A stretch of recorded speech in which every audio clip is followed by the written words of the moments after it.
Kon-sora, it's me, Sorako. Today we're going to be playing a visual novel called Student Union. So this is a demo, actually, of a ongoing Kickstarter project, link in the description, by Visual Novel Village. They're a small 7-person team working on this really interesting looking concept. I'm kind of going into this blind. I've seen the trailer, I've kind of read the synopsis and stuff, but aside from that, I guess you could say it's blind. So let's see. Just want to make this clear, I'm not sponsored by them or anything. I'm not getting anything from this, I just thought this was interesting, so I thought, hey, I'm gonna play it. So, let's start the game. Hopefully you don't hear the dogs barking in the background. Blood, dirt, and sweat coat my arms to the elbows, and I can no longer tell where any of it came from. Ooh, it's starting off bloody, alright. If I keep going with this, I'll eventually be caught. What the hell am I going to do?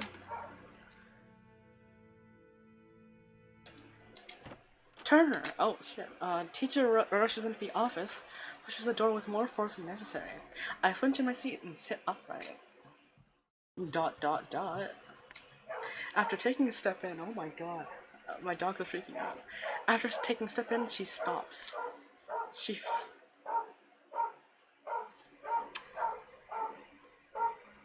Why?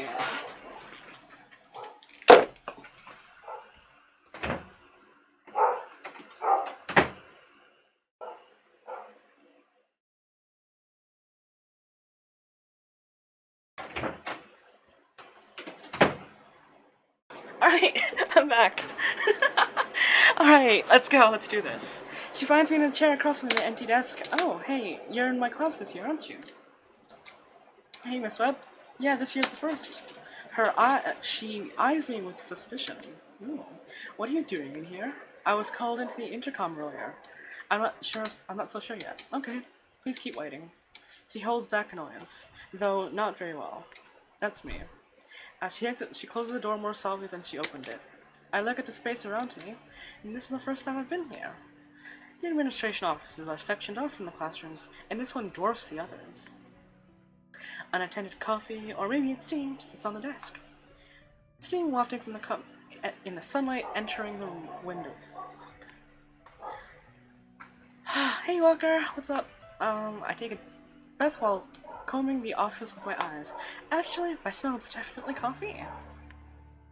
I'm gonna be honest here. I'm not a coffee person. I can do, like, coffee. I can drink coffee. It's not like I don't like how bitter it is or anything. It's just that, I just prefer tea. It tastes better. On the wall, there's a framed certificate titled Master of Business Administration. It was issued from a prestigious university 6 years ago. Near the degree are sets of frames arrayed with pinned butterflies. A wireframe model of a dodecahedron. Oh, that's it. Rests on the desk. This is some really good art. Oh! Daddy! Oh my god, Mega Daddy. Interrupting my fidgets around this time with a knock, a well-dressed man enters and greets me with a smile. Hi there, Lane. Thanks for being patient. I'm the assistant principal, Mr. Underwood. I must not be in trouble, so I extend a hand. His smile curves stronger. Oh my god. I'm sorry.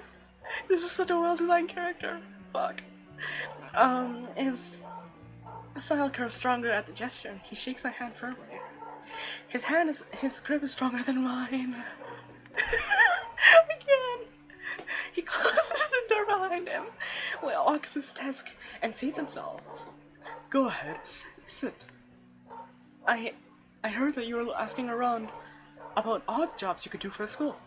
I returned to the same chair across from his desk that I've been warming and leaned forward. Yes, sir. I was wondering if I could make extra money during the school year. I was thinking of saving up for college. Admirable. You're in your senior year, right? Why not get a summer job? I worked at the library downtown over the break. Was trying to figure out something more local. The bus schedule makes it tricky. The Kafka Library, yes, a bit of commute. Kafka. Nearly an hour each way. Damn. Well, okay, to be fair, my summer job involved a really long commute. It was about 2 hours by subway, which in Toronto, or virtual Toronto, either way, is garbage.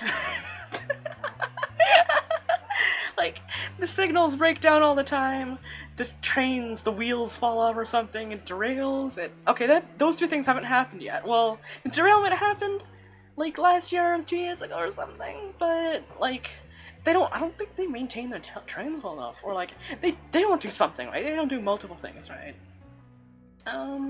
He drinks from his coffee and looks past me for a moment. Well, I do have something. I've been introducing the idea to a few of the other seniors.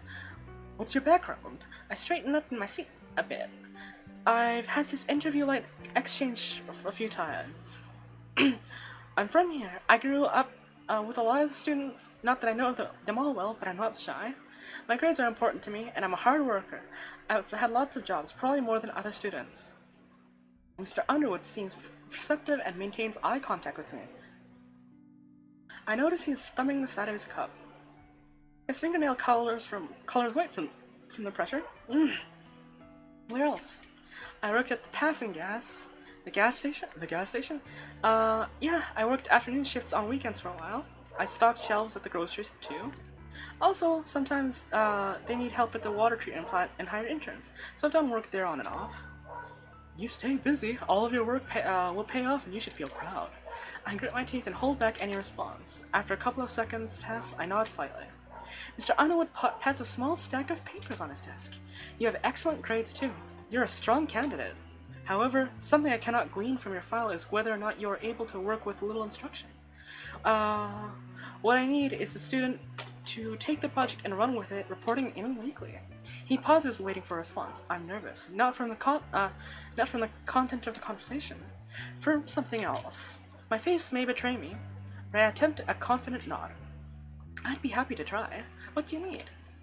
I need someone with an entrepreneurial spirit to take the lead on forming a student union.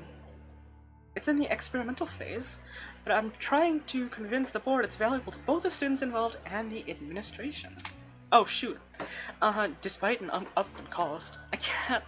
Alright, this is why I can't voice multiple characters. I forget the voice and I'm like, とりあえず行きましょうか。As a president, you should put in a minimum amount of 10 hours in a week, report to me directly, and you'll have a small budget. 10 hours will not be a problem. Do you mean a group to represent all the students? As you might know, a student receives federal funding. Our facility is part of the public education system, so our local government is mandated to allocate money to us to help us maintain resources for our students. The amount we receive may fluctuate when officials change offices, policies, legislation, or the state takes in more or less than anticipated. Our school system tends to be placed below other priorities.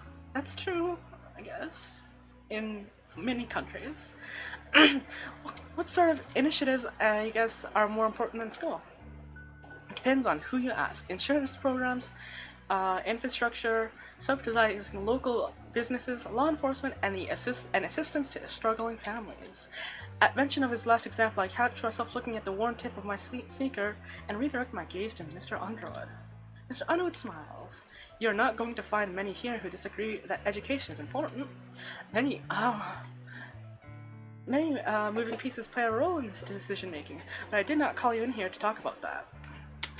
Our administration receives a cut of that budget, and then we craft our school budget from it. Year over year, the student population has been increasing, while our funding has been decreasing. Is that why there's no sign-up for the track this year? That came more accusatory than I intended. We are taking a hard look at all of our extracurricular programs. Student representation is not the goal here. Service to the school is. We need additional manpower, and this is a relatively cheap method, and it presents to you with an opportunity to help out the school.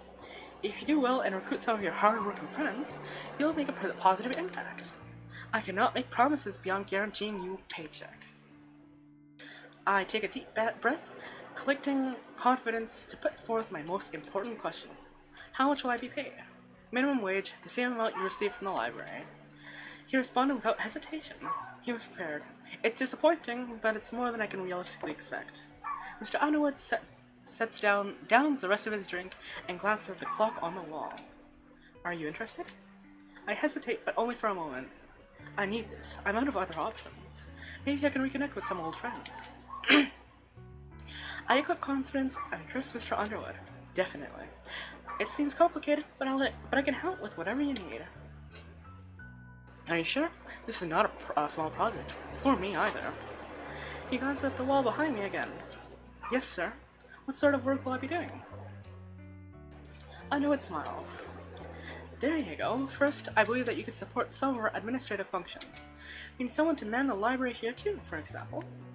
We may also utilize our team for event planning services. We have excess faculty rooms and spacious conference areas. I want to rent those for external events to earn revenue. Oh, like hosting workshops or conferences.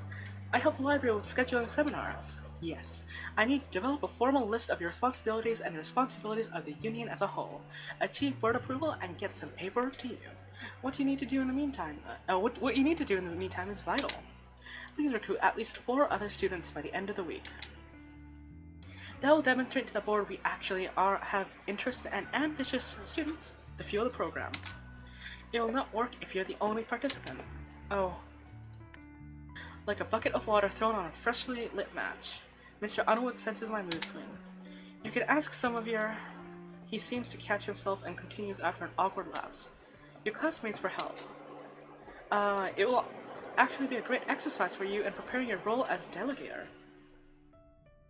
We have intelligent and creative students here. I'm sure you'll find a handful willing to support their school. Yeah, I can do that. By Friday then? Yes. All of you meet here, and I'll give you I'll give everyone an update and additional push. The bell rings. Mr. Underwood gestures to the door. He'd better head to the next period. I would hate to consume more time than I should. If you have any questions, feel free to reach out by phone or email. Fluently, Mr. Underwood places his business card in my hand as I stand. It's a neat design. The card lists his office phone number, cell phone number, and email address. Is it strange to give your cell phone number to a student? That's what I thought. Because... okay. He seems devoted. I nod and reluctantly smile. Thanks a lot, Mr. Underwood. Thank you. This as I open the door and move back into the hall.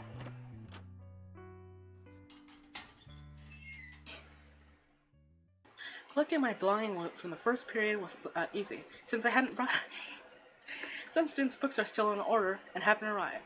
Most inherited old books. I learned to grab my open locker in the hallway, Mr. Underwood's card in one hand, and my phone in the other. Turner Underwood, assistant principal. I added to my contacts. What was I about to ask him?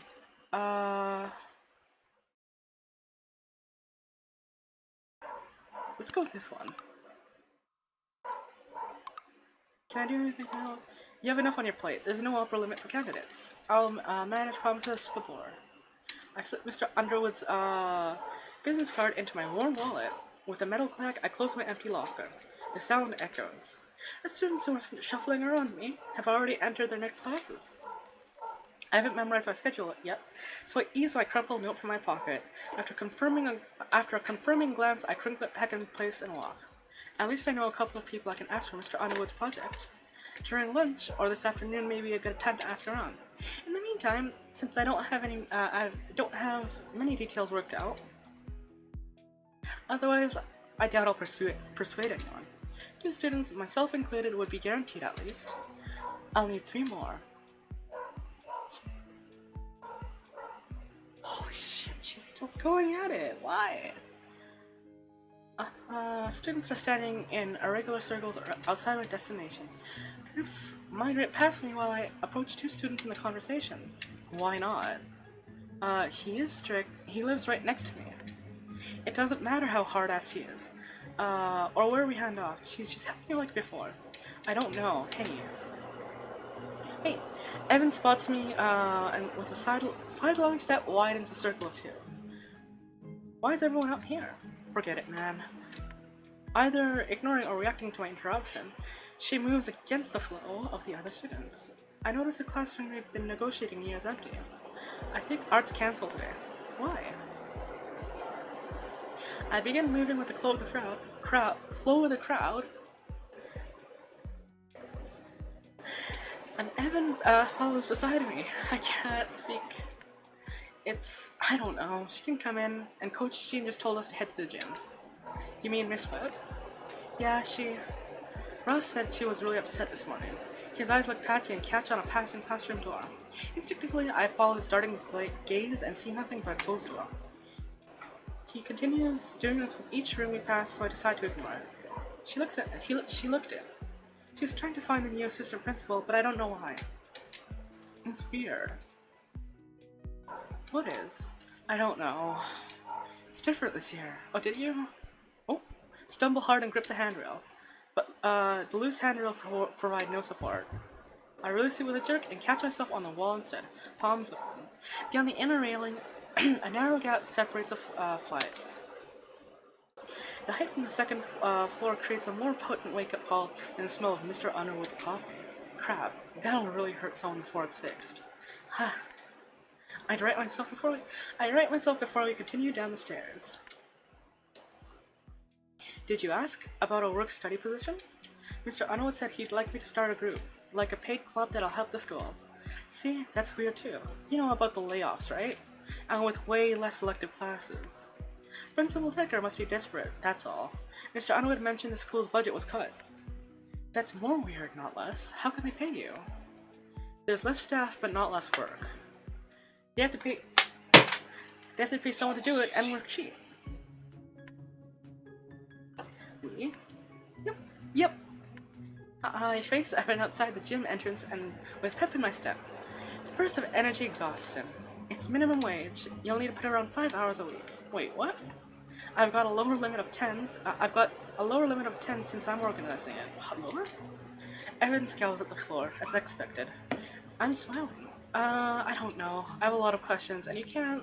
We lock eyes. Can you at least think about it? I wanted to do drama club this year. Of course. Take your time, and I'll text you the details tonight. Conveniently after I figure them out. Besides, there might not be a drama club unless someone helps around here. You said a group? How many people?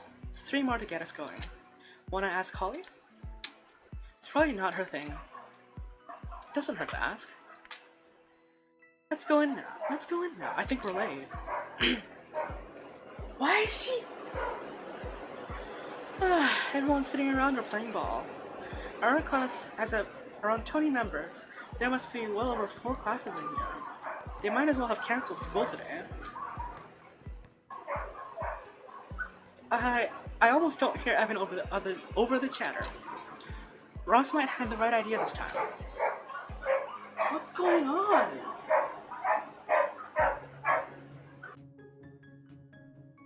Give me a sec. I'm just gonna check on outside.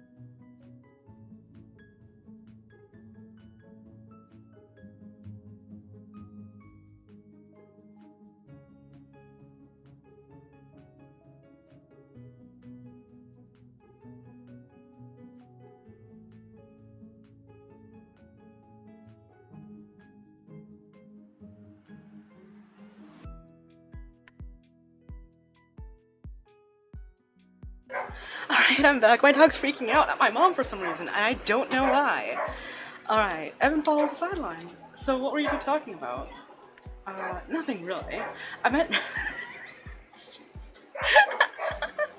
I can't... Nothing really. I mentioned, Mr. Underwood moved into her apartment building.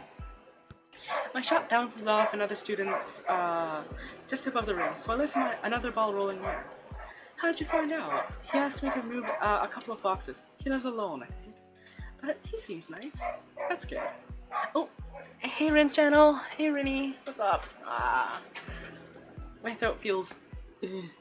Sorry I didn't text you back. On my next throw, the ball moves through the net with a swish. It's fine. Got some sunset shots out there. Did you talk to the librarian? She said they found someone. In the gas station? Nothing there, or the grocery.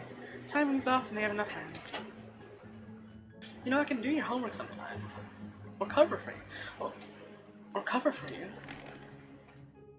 My next throw misses with a thud from the backboard. It's fine. I'm gonna have this student. If I do well, it's sure to be steady. Right. So what will we do? Make Mr. Underwood's coffee? I'm making me mocha. I'm serious. So am I. My shot once again intercepts another student's, just above the rim. A tall girl approaches us with a relaxed greeting. Hi. Oh damn, she's very athletic. She addressed Evan, but I respond anyway. What's up?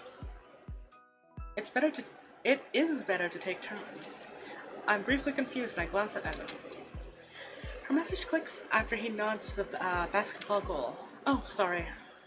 She nods slowly and turns. Evan stops her by speaking up, which catches me more off guard than her. Nah, wait. This is Elaine. He's a senior too. And, at this point I suspect a pattern. Did you become popular with the girls? Ooh. Matt's listening patiently as Evan trails off. The answer is no. Better help him. We're offering a few students a paid position at the school. I just started this group to help the school administration since they're short-staffed. About 5 hours a week or so. It's a club that looks very good on your resume when you graduate. You'd be organizing events and managing the library or the computer lab. I have no interest. Oh, cold. As she walks away, she catches a stray basketball. She's attracted, she is. I send a smile to Evan. Your pitch needs work. Worked on you, didn't it? Aren't you worried? I'll manage. We've got until Friday to get more members. Thanks for the wingman, though. You've got it. How'd you know her anyway? Through Holly. She knows everyone. Pulling her in basically means we're set. Like I said, let's say you're right. Who else? Since I no longer feel confident enough in my multitasking to avoid disturbing Nat, I'll lead us to the bleachers. What you said earlier. They need people to manage the library? I sit with my back to the wall. Why can't you just do that? Yeah, it makes sense. Mr. Underwood didn't make it sound like a sole student was an option, though. It's that they don't want to go through the setup for a single person. How much could it even be? Enough that it's not worth it without a substantial program. I don't like it, but you should ask Alice for help. I smile and take a census of the students here. You're full of solutions today. Today, huh? I approach a brooding guy and interrupt his reclined position. Hey, Kane! No, wait, don't. Evan flinches and reaches out. Kane sits up and I approach and greets me with a look of recognition. What's up? What's going on with Alice? What? A sudden glare. Not the response I anticipated. Your girlfriend. Why isn't she with you? He steps up level with me, then glances at Coach Jean. The coach is playing on his phone on the court bench. Kane stands taller and is much more physically imposing compared to the other students. And to me. What the fuck are you trying to say, you little shit? Oh, damn. Yo, what the? It's a beef! You just what? Want to be funny? Get a rise out of me? My collar tightens as he grips the chest of my shirt so forcefully I wonder if it'll tear. No, what do you... Proxies for white flags. My hands raised defensively. He shoves me onto the stairs and corner digging into my spine. Sharp pain. I wince and writhe. Play stupid fucking games, win stupid fucking prizes. Oh damn. He storms from the stands and into the halls. Evan helps me upright. You okay? Probably. They broke up over the break. It was really public. Really. I mean, even I knew. I noticed Nat looking at me from the court. She resumes playing. Well, I'd say it hurt my pride more if my back didn't hurt so much. Jeez. She dumped him, apparently, and told everyone he was a womanizing pig, a failure, a poisonous fool. Specific. She posted on what? Damn! I've been too busy working to be plugged in. I know. It only seems to hurt more when I massage the area, so I stop attempting. I'll catch Alice over lunch. Think she'll join? I don't know. Probably. Crazy asshole. I spend time recovering in Evan's company until our next class. To be fair, if that's your reaction to someone asking about your girlfriend after you've broken up, then I think she's right.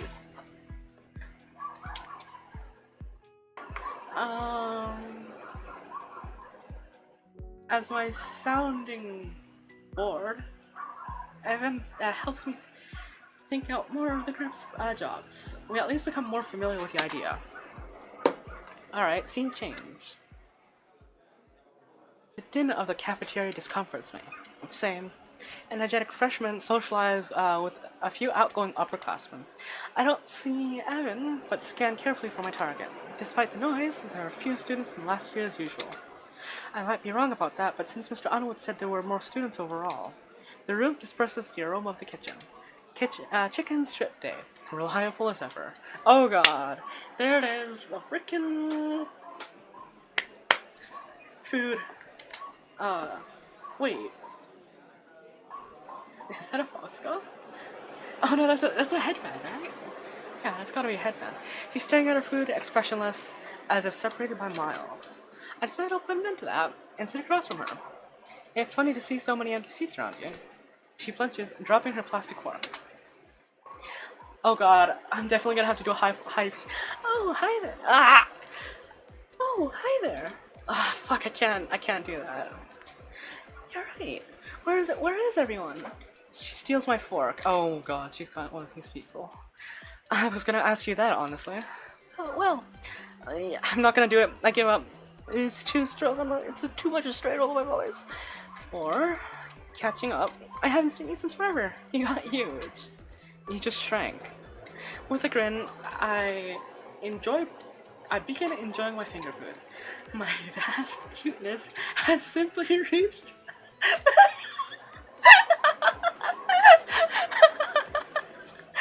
maximum density.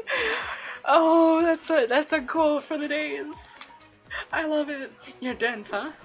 With a fork. Flourish that's a little too close to my face. She retorts without hesitation. You may not like it, but this is what peak performance looks like. Oh, we found my favorite character. Holly's my favorite character. Woo!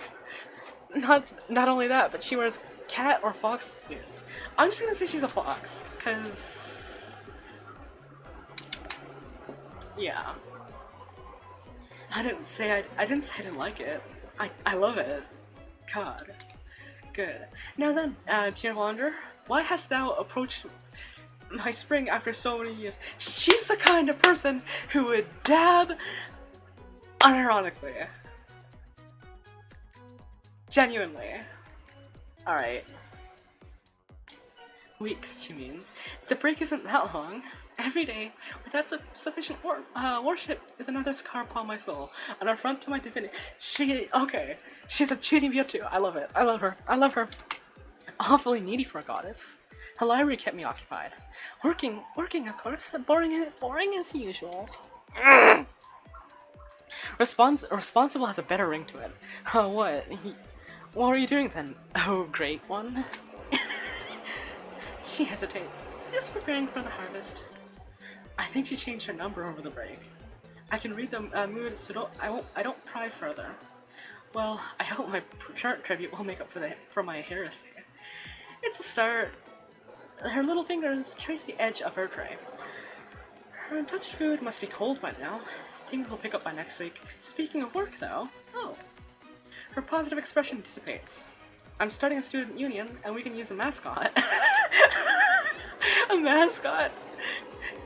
Would you be interested? She scoffed with a regained smile. Look at that smug face! Look at that smug face! Look at that smug face! Oh my god! Let me see if I can. Let me see if I can do that. I can't. That's a new one. Granddaddy didn't mention it, so it must be a brand new scheme. Mr. Underwood's brainchild. Cheap labor, resume building. Valiant effort, I avoid talking with my mouth full. He figures Granddaddy said Principal Decker was desperate for new ideas. Are you in? You could just sign up on paper, contribute, and hang out as you feel like. That's not... I'm not sure about that level of commitment expected, but I don't correct myself. She pauses for a few seconds before shaking her head. No, it will be probably stressful. Come on, I'll pick up your slack. You won't have to, if I'm not joining. She's gripping the tray, the tendons in her hands visible. Okay. I'll just let you know how it goes. Are you gonna eat all that? Oh no, go ahead and tax me. Thanks. She grabs my wrist as I reach for her food. But know this. The blood debt will be... What? I'll owe you 1K.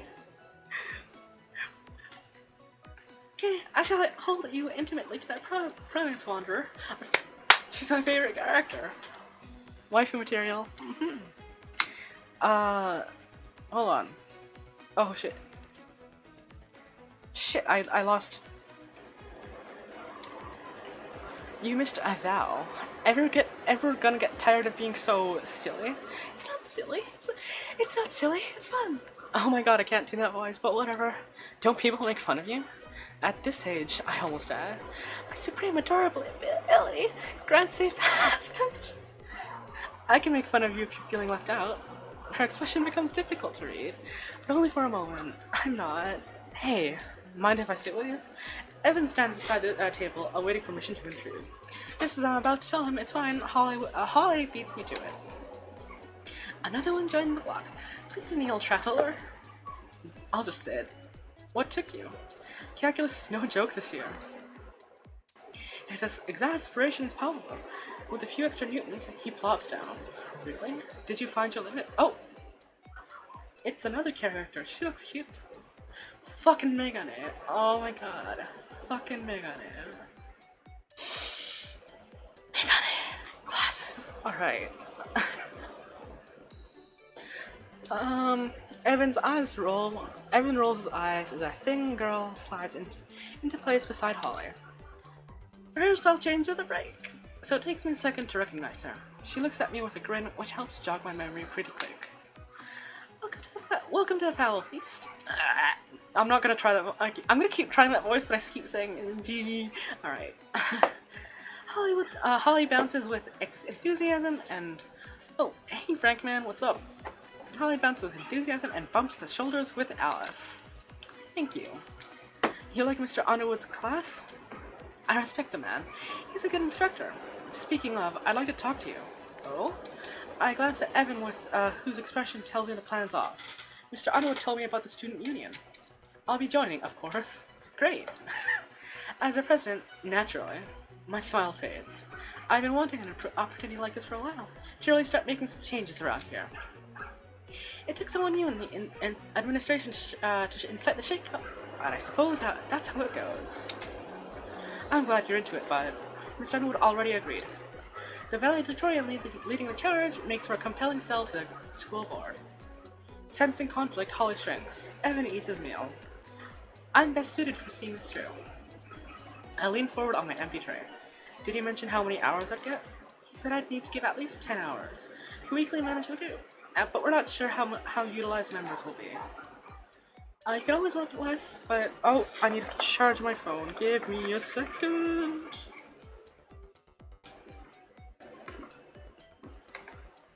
This is my magic camera that allows everyone to see my face, so if it dies, that's a bad problem. That's a bad thing. I'll be sure to have some cover for you. I stand up from the table, tray in one hand, my other shoving into my pocket. Excuse me. Moving away promptly, I slot the food tray onto the recycle stack and step into the hall. I yank my phone to my ear and listen to the dial-out noise. And eventually, Mr. Underwood's voicemail message. My phone vibrates. Can't talk now. What do you need? Alice wants to be president. Where does that lead me? If Alice would like to try for the spot, the fair approach would be to be democratic. The founding members will vote for their president Friday. If I tuck my phone away and return to the cafeteria. Holly excused herself from our table. I wonder if it's because she was done. Well, I think so. I know so. With that, I can pull a group together in no time. Alice, did you even talk to Mr. Underwood? My confrontation is met with a smirk. What did he say? The president's position will be put to vote on Friday. That's quite fair. Can't argue with that, I suppose. Frustrated, I sit. It is, and you're outnumbered. It won't do for you to intimidate others. You both look at Evan, who won't look at either of us straight on. I'm with Lane, sorry. Of course, he's consistent. Fine. I'll soon have followers of my own. With an enthused tap on the table, she stands. Well then, gentlemen, I do look forward to establishing bipartisan solutions after swearing in my ceremony. Oh, she's that kind of. Alright. Evan and I look at each other in silence. Alice acts uncharacteristically shy about us judging her. For now, I hope to have a spirited competition. I bid you both adieu. After she leaves, I turn to Evan. What were we talking about while I was gone? She was brainstorming ways to recruit people quickly.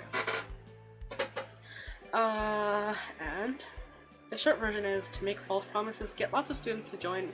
On that basis, have the group established, and let things settle however they settle. Seriously? That sounds like a recipe for disaster. You know what? No. I'm gonna be honest. She's a good politician, because all politicians are liars. Mr. Underwood will lose respect for me if he found out. He might even fire me. Think about it. Has he given any specific instructions? A few. So, it's reasonable, expected even, that a student acting on his own wouldn't get all the details straight. You see? I'm not incompetent. It doesn't matter. He's taking a risk by letting you figure things out alone. Wouldn't be able to justify firing you. After it's already set up anyway, and... Stop. I'm not doing that.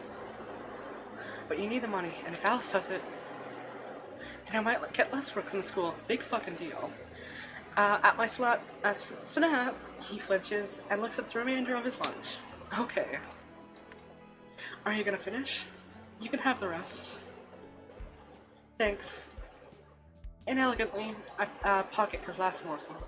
And not long afterwards, we move on to finish the rest of the day's classes.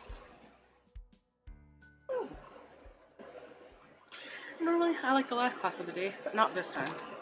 A slight... Oh, it's Holly. No, it's not. It's... Oh my god. Oh, all the characters are so cute. Professionally dressed woman blushes. I recognize her since she's been a fixture of the schools for as long as I can remember. Principal Decker. Excuse me, it's a bit crowded in here between classes. She smiles warmly and dusts my upper back. My face flushes and watches the crowd flowing past us both. My chest is under. My chest. Look at those big. My chest. Alright, she smiles warmly and dusts my back. My face flushes and I watch the cloud flowing past us both. It's really okay, no problem. She waits to the students with more care, and those that recognize her make a path. I finish walking through the door to my last class. Study hall bothers me. I signed up for this period. That much is true. However, I doubt anyone here appreciates the situation. No textbook to study yet, no assignment to complete, no talking, assigned seating. Coach Gene idles on his cell phone. One clever student brought out their own book to read. A few others draw notebooks. After a tap on my shoulder and a subtle exchange, a note reached my desk. Pull the fire alarm, vote. 8 tally marks under yes and 3 under no. Crumple in my pocket to end the game. I'm feeling worn out. Maybe I'll nap. Between the fire alarm and the bell, I'd be covered for alarm clocks. Fair enough. I lay my head to rest on my forearms and close my eyes. My head hurts, aches. I roll my palm over the back of my head, fingers slipping through my hair to my scalp. The texture of little bumps cling to my hair around the sensitive area.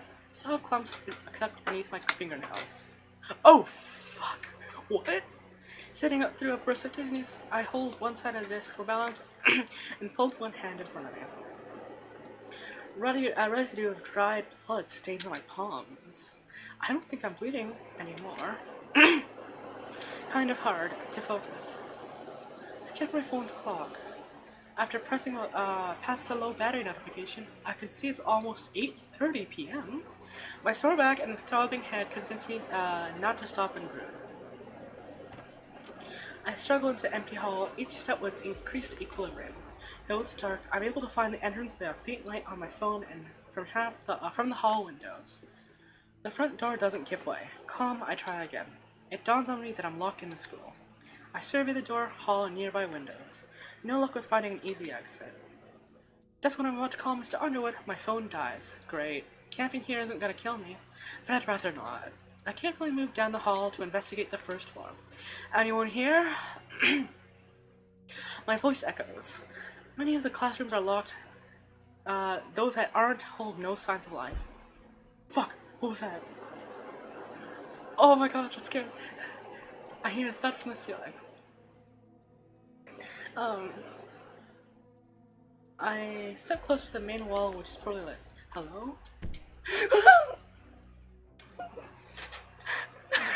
A lot of thud replies. Still dizzy. Wait, let's just focus on the fact that the ceiling's not a drop ceiling, and it's looks like it's a regular ceiling, and let's not focus on the thuds and still dizzy. Cautiously, I move up the stairs using both hands for support. There's terrible lighting over here. Can't see a thing. I get to the end of the railing at the top of the flight and move my hands and knees for better support. I'm crawling up the stairs while hugging the wall. Better safe than sorry. The boom of a door slamming caused me to flinch.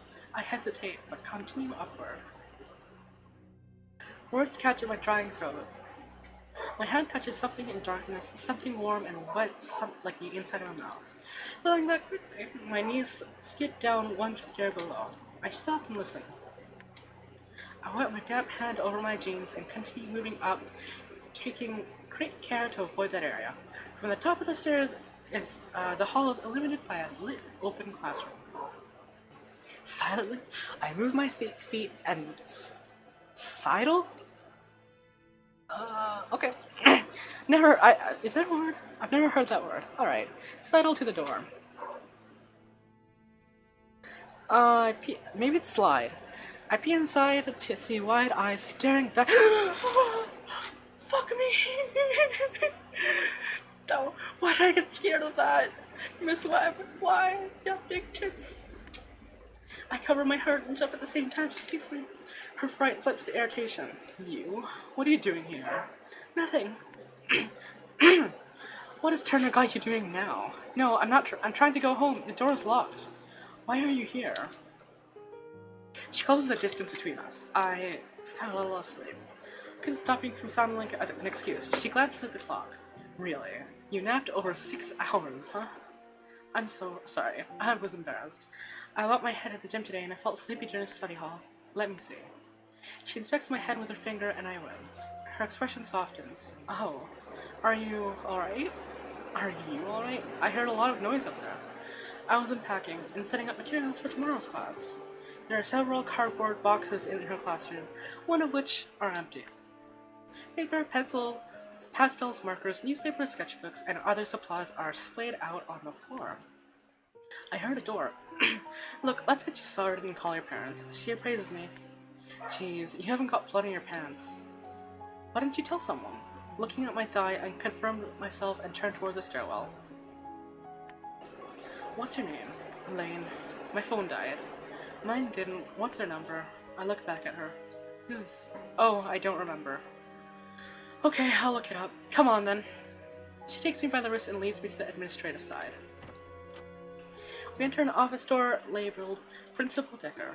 She motions to a couch after flicking on the light. Don't sit down. I obey. The office is plain, the couch looks expensive. Notebooks and manila folders lean off the desk in a precarious stack. Last name, Fox. She furrows her brow and moves from one filing cabinet to another. Miss Webb? Yes? Did you buy those art supplies? As she turns to me, her butt bumps the paper stack, sending its contents wafting to the floor. Oh, fuck me. She goes to her knees and to collect the mess, and I help her. Yes, I did. Why? Otherwise, we wouldn't have any. I'll clean this. You can keep looking for my file. She moves a strand of hair between her eyes and our eyes meet me. Then she follows my suggestion. After a few quiet minutes, I've sorted the papers into 2 separate stacks on the desk. I open the desk drawer. I pull out a half-empty bottle of... Why? Don't touch her personal items. It's a mood. That's a mood. Miss Webb snatches it back from me and sets the bottle back in the deck before closing it definitively. Sorry. Miss Webb huffs. Also, do you not actually attend this school? Your record is missing. Oh, Mr. Underwood still might have my file. Ugh, what's your address? My record is probably in his office. You can just go check, right? No, it would be rude to intrude when he's not around. What? Wait. What about this room? She recognized the inconsistency too. I'll just drive you home. Come on. Wait, you're gonna come back to finish unpacking? I haven't decided. Come on. With impatience, she moves out of the office, turning the lights off me before I follow. Why don't I help you? We can go twice as fast. You realize you've probably had a concussion, don't you? I feel a lot better after the nap. She spins on her heel and to address me. You're going home, young man. Okay, alright. Yes, ma'am. Please wait here. She collects her purse from the art room, leaving me alone in the dim hall. My heart's still throbbing, so foregoing helping her unpack is probably for the best.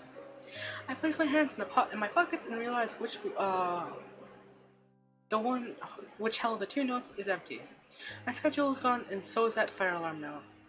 We'll use the emergency exit stairs to get to the parking lot faster.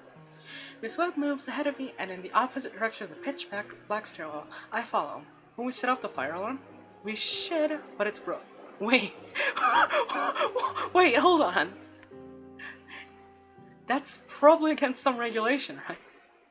You should put it on your to-do list for your club. But we walked from the... That's not a student's responsibility, Miss Webb. I tell her my address and we start the drive. After a couple of minutes of silence, I break the ice. Sorry for the trouble. She glances at me unfazed. How'd you fall? I don't remember exactly. I look out the passenger side window. Do you remember non-exactly? If you're being bullied, I need to know. It's not that. Honest. Well, a bump on the head gives you a pass. Please be more careful. The ride is quiet again.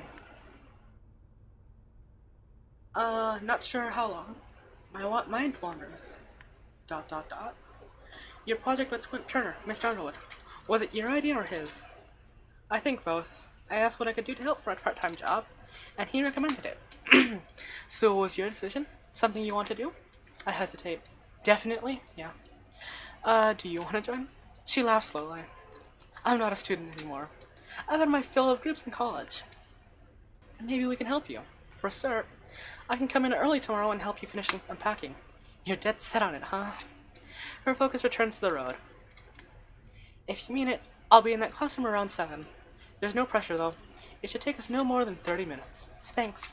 Do you want my number? Ha! Are you always so bold?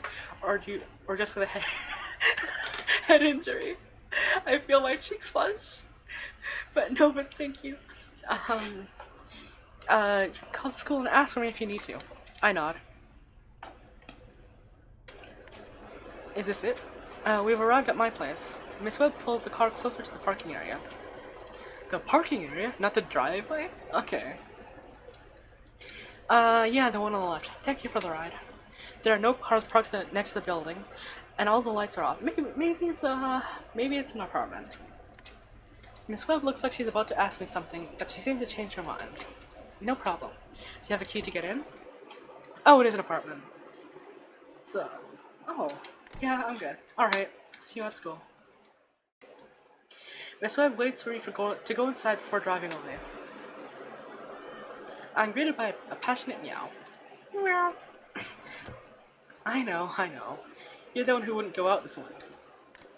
After flipping the light switch, I take the chicken strip from my pocket. Oh, he literally pocketed it. Oh, that's disgusting. Oh. With that occupying him, I walk through the hall to my room and settle in for the night. A cool glass of water, a healthy dose of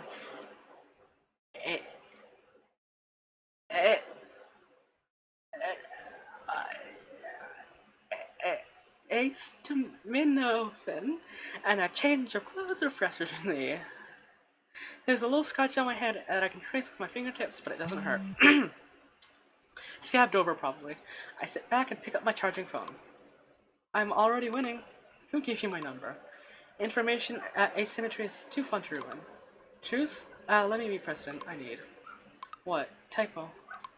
Not happening, but feel free to concede gracefully. I add the number to my contacts as Alice and stare at my phone for a few seconds. After putting it beside my pillow, I turn off my bedside lamp.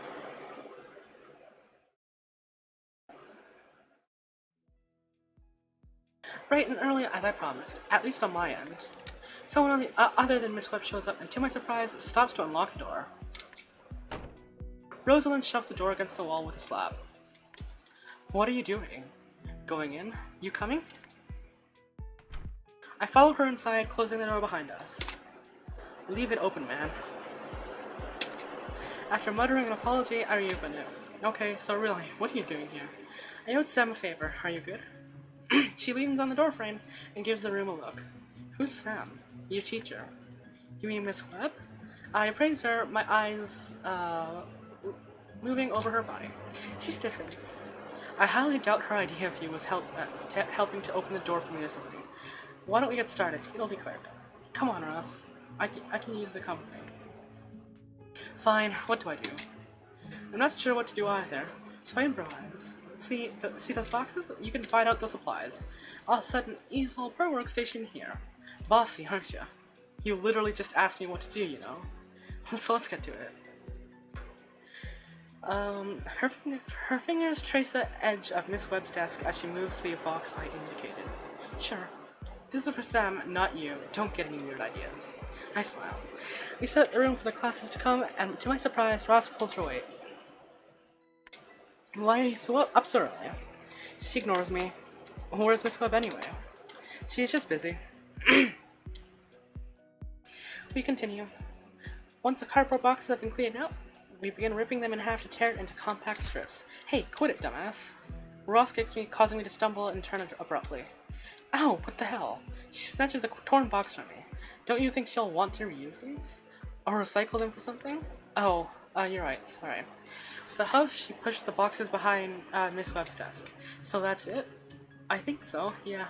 We've got some time before class. And? I step a little closer. Yesterday, what were you asking Evan to do? That weasel. I used to get him to do my math, now he's too scared. You wanted him to do your homework? Just the math. It's not like I need him to solve for X in real life. We're well past solving for X, but I decided against letting her know. Are you bad at it? It's not that. I don't do it because it's pointless. Why do you even care, man? How would I help you with it? I'm not a weasel. Sure, I won't stop you. But not for free. What did you pay Evan? She scoffs. Nothing. Okay, $5 for each assignment. You're kidding. That's more than fair. Just do one a week, if you don't like it. She glares into the hall. I'll think about it. She starts out, but I move in front of her. What? Give me your number. I don't think I'm your type. How else are you gonna give me the assignments? Unless you'd rather have my address. Oh, yeah, it's fine, I guess. She recites a number as I add it to my phone. I grin. Great. Thanks. Sure. She pushes past me and I'm left in the room alone. I lift my phone. Hey, did you give my number to Alice? No, Holly might have? Holly has my number too? She asked for it yesterday. She didn't text you? My fingers brush the rough texture of my jeans as I slide my phone away. My eyes linger on my thigh. Thick. I'll just go to my first class a bit early. It's still quiet, but I'm sure most students will begin filling in shortly. Just like this morning when I came up, the stairwell remains pristine. I touch my head. It feels better. The scab might actually be smaller today. It probably just looked more dramatic than it actually was at the time. I move out. I spot Kane standing outside my classroom. He's leaning in near the door and looking at a crumpled piece of paper in his hand. I search for an exit to avoid him, but he looks at and waves me over. I doubt sprinting away is an option either, so I approach. Yeah? How you doing? He holds out his hand. The paper's the schedule from yesterday. Did you take this from me? He stands up straight and places it in my hand. Found it. Figured I'd give it back to the owner. Okay, thanks. My insincerity isn't lost on him. I want to talk anyway. Listen, I really didn't mean anything yesterday. I don't give a damn, honestly. He steps closer. Sorry for the little shove. No hard feeling. That was more than a little shove. Right, he ruffles my hair firmly, irritating my scab. I step back. Good. Since we resolved things, between us, there's no need to bring it up to anyone else. Do you agree? Yeah. Is that it? A flash of irritation moves over his face. He looks past me. Almost. I heard you and Alice are starting a group. I'm not interested in Alice, if that's what you're getting at. He laughs. It's genuine. She's not interested in you. No. Why are you doing it? I'm helping the school. Bullshit. What do you get? What do you care? I don't, really. He rubs his neck and glances over his shoulder. For a moment, it seems like he's going to ask me something else, but he shrugs. Forget it. Tucking his hands into both pockets, he leaves me to linger in the hall alone. I'm thankful. I rotate my schedule from one side to the other. My name isn't on it. My pocket vibrates, so I swap the paper with my phone. Check your locker. Oh, hey. Holly, right? No response. I do have a little more time before class. I can humor her, I guess. I'm going to have to charge my phone more often at this rate. I approach my locker. Maybe I'll regain that middle school popularity I gained enjoying after a while. Evan's right about it being a weird start to the year, but I'll leave it out. My head numbs instant. Oh! What?! Huh?! Huh?! No. What? Huh?! What?! A severed human hand lies in my locker. Beneath it, attached rest, red pool has collected. I can't even scream. What the fuck? I recoil. My back hits the poles and lockers. What streaks now drool from the side of the open locker? The little hand is familiar. The same little hand I saw clenching a lunch tray yesterday. I can't. Why? What is this? I look around desperately and spot a silhouette turn the corner. Scrambling to my feet, I put my track and field training to full use. I sprint with all my might. Turn the corner and see Holly. And Alice, giggling at me. You fell for it. Oh my goodness, your face. Do you need to go home and change? Holly bounces and brandishes both of her healthy hands. I'm okay, see? What the fuck? Okay, Jesus Christ. Alice is a bitch. Alright. Holly's enthusiasm fades as my fury register. Heh, that's right. We strike terror into our enemies. I approach quickly and my teeth clenched. Alice looks at Holly. This is but a taste of the trials a mere mortal must endure to challenge the gods. Right, Hol? I slap her face as she stumbles, so hard she stumbles sideways. Her glasses bounce across the floor. Bitch slap! Bam! Lane, what the hell were you thinking? Alice's eyes swell with tears. She hesitates a moment before running away. My shit flutters before I know it, and my body is bouncing across the lockers. I'm pressed against the classroom door, my handle digging into my back. The handle digging into my back. Kane is holding me in place, glaring into my eyes. You piece of filth. How dare you? It's a simp. He's a simp. His fist slams into my face and my head, knocking against the door with a crack. Holly screams and pulls at Kane's elbow. Stop! Oh, stop it. We were just joking, please. The commotion brought other students over. And Coach Jean shoves through them to stop us. Kane punches me again, and I hear a glass behind me shatter. My memory ends. Oh shit. Oh, hi, Mark. Is that it? Hold on. Oh, no, that's not it. Is it? I'm in a white room, white bed with an ugly blanket and unfamiliar ceiling, but a closer look reveals a thin layer of grime and dust. Consciousness returns to me hazily. It's a slow process, but I feel myself getting more lucid while staring at the little cracks in the wall. This is a hospital room. Why? Oh, I remember. Damn it all. Interrupting my thoughts, there's a light knock on the door. I don't bother responding. Miss Webb enters. Oh, you're awake. How are you feeling? What happened? You got into a fight after you struck a female student. Holly gave Mr. Jean the details. Who volunteered them to her, I guess. She maintained her crossed arms. The student who knocked you out was suspended a couple of days. It wasn't yet decided what to do about you and the other girl, Alice. Yes. Mr. Underwood convinced Principal Decker that he'd be responsible for your punishment. So, who knows if you should feel lucky or not. How did I get here? Well, Mr. Jean hauled you to the principal's office. Your parents wouldn't pick you up the phone and you wouldn't wake up. He called an ambulance? Then... He was going to, but I said I'd take you to the ER. Here we are. None of your emergency contact numbers will pick up the phone, so I've been stuck here. I look at the clock. It's a little after 10 in the morning. Sorry. My weak apology irritates her. Yeah, I could have called the cops instead.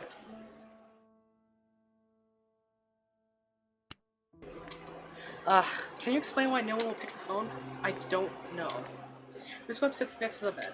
She tosses my phone on the lap. You have one more emergency contact now. Powering it on, I see that Samantha, a new contact, has sent me a message to test. I thought that was inappropriate. Your parents not responding is inappropriate. Thank you. Am I free to go? Here? The doctor said you'll be fine with some rest, but you need to come back in a couple weeks to get the stitches out. I turn off my phone and look up.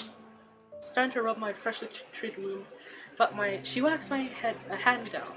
You also need to sign the bill and turn it in at the front desk. I don't have insurance. That's why they have payment plans. Kane should pay, not me. You can hire an attorney to press charges and try that. Want my advice? Sounds like she's gonna give it either way. Kane's dad won't pay for it. You'd end up spending more than you're trying to collect. I lift the sheet up and start to stand, but Miss Webb places her hand on my knee. Oh, hi, Mark. Sorry for not responding. I'm pretty good. How about you? Stop. I'll bring the paperwork to you.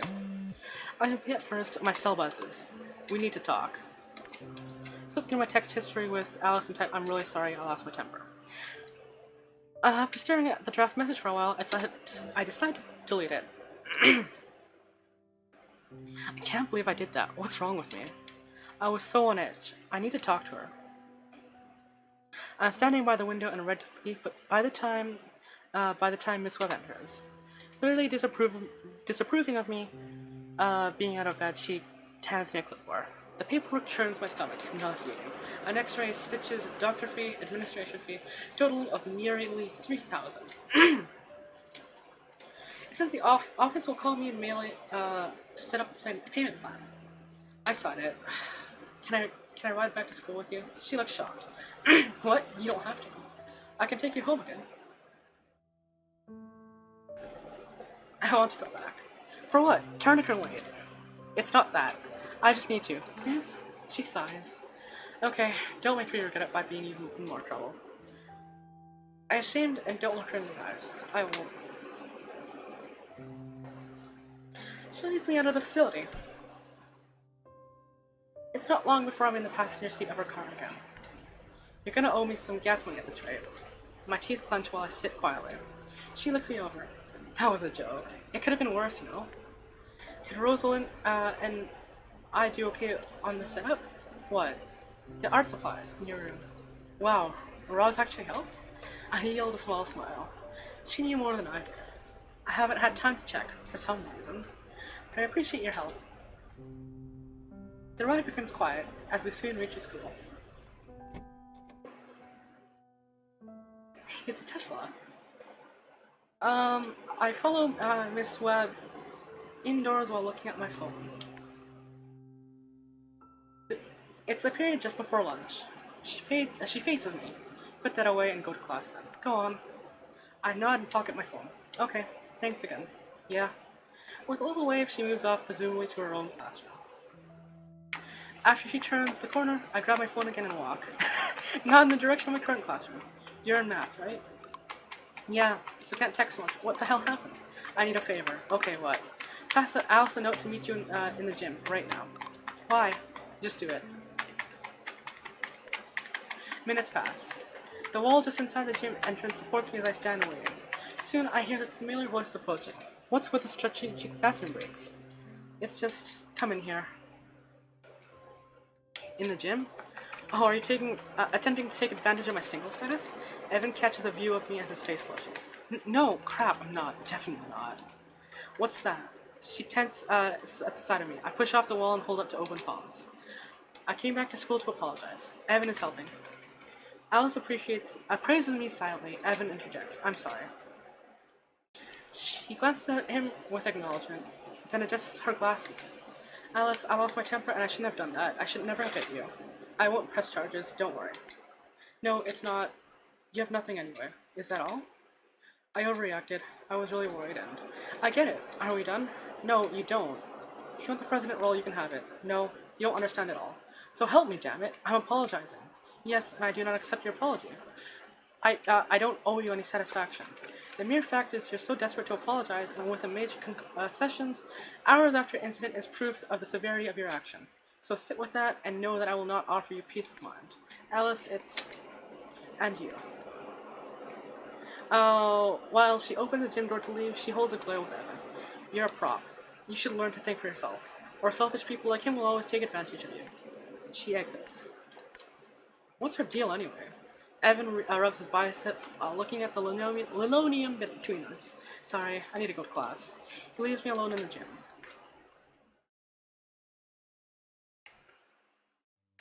I'm debating whether or not I want something to eat today, given I have lost my appetite. I should probably eat at least something. With the buzz, my cell phone alerts me to another message from Mr. Underwood. Since you've chosen to be present today, please meet me in my office after lunch. What? I don't want to respond. I don't want to go. Holly gently sits at my table, concern evident in her body language. Are you okay? I'm sorry for what happened. No. It was my idea. I'm sorry for freaking you out. Alice didn't want to do it, but I talked her into it. But yeah, I'm okay. She leans in to inspect me. Holly, you don't look okay. Does your eye hurt? I touch my face around my eye and realize it's sore. I hadn't noticed any swelling until now. Do I have a black eye? She hesitates and shakes her head. It, doesn't look that bad. Just a little dark. Why'd you come back? My appetite for learning. I haven't actually been to any class yet, though. But I'm stuck without books, anyway. He perks up. I got mine. Here, mister. You not getting any food today? I put a hand on the table. It's cool and smooth on my palm. I ate at the doctor's office. Oh, well, so what happened this morning, exactly? Those big eyes of hers water. I played a really bad joke that hurt my friends. You, Alice, Kane. It's difficult for me to empathize with Kane. Yeah. I don't remember what happened after he hit me. Mr. Jean was really upset and he said he'd break it up. You kids are damaging school property.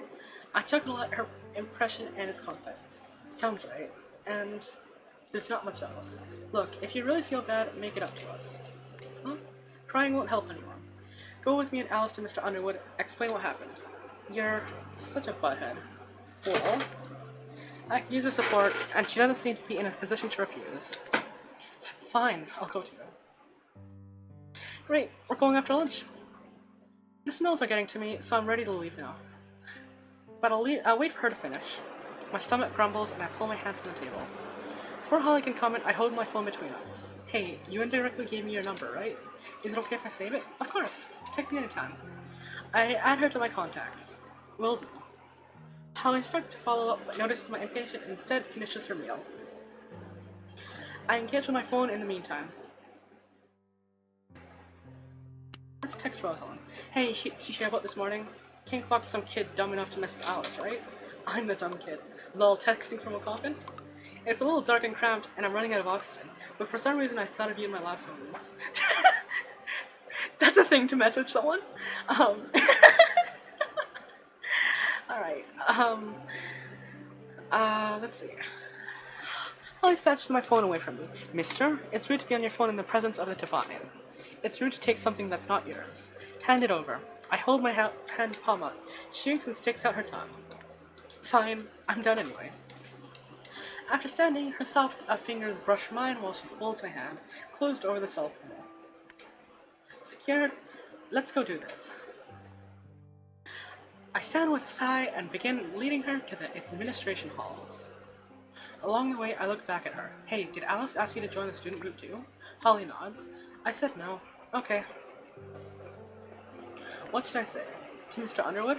I'll introduce you and just tell the truth. Maybe he'll lighten our sentence. She nods again, nervously this time. Come in. Alice and Mr. Underwood are waiting inside, though it feels like Holly and I are interrupting. Alice is sitting stiff in one of the seats across from the desk, looking at the wall, face turned from us. Underwood stands from his desk. He addresses Holly. How may I help you? Mr. Underwood, this is my friend Holly. Alice turns to see Holly surprised. She wanted to come with me to help explain what happened today. I pat Holly's back, goading her forward. She steps up gingerly. Mr. Underwood's expression softens. It is nice to meet you, Holly. Take a seat and start from the beginning. Lane, please close the door. I do so and stand to the side. Taking care not to lean on the wall, Holly recounts the event, honestly and thoroughly. Alice and I lock eyes when Holly gets to the part about me hitting her, and I look down. We listen to our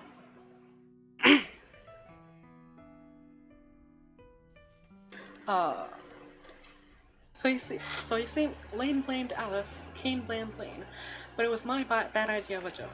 Her hands tremble in her lap. I'm the most at fault, sir. Thank you for choosing to come forward. It was very mature. I agree. Guilt is compelling. Mr. Underwood adjusts his rolled up sleeves. I step forward. She would also like to join the student union, sir. That's some way to just rope someone in, isn't it? Resolved to ensuring that when these kinds of misunderstandings occur, no one should resort to violence. Underwood raises an eyebrow and Hollywood stares at me incredulously. She then looks at Alice, who merely grins. She's outnumbered. Is that so? Yes, sir. Damn, that's smooth. It's something I would do, though. He looks at the ceiling for a few seconds. He's probably deciding what to do with us. Alice finally chimes in. I think Kane's punishment was too severe. Your input is noted. I disagree. He leans forward. In strict terms, both Kane and Lane committed assault. Unacceptable. Both of you girls caused a lot of trouble with your mischief, using the fake hand from the drama club. What were you thinking? Sir, I was overly competitive and took it too far. It was a prank in bad taste, and I realize it now. He glances at me before massaging the bridge of his nose. You three will perform janitorial duties for the next 3 evenings, for 1 hour after school. Ever economical. Will that interfere with the cleaner's work? We do not yet have a janitor this year. What kind of... Then who cleaned the stairs? In light of circumstance, I believe it will provide insight on the school's current needs for your group and represent that. Oh shoot. Just need to do something.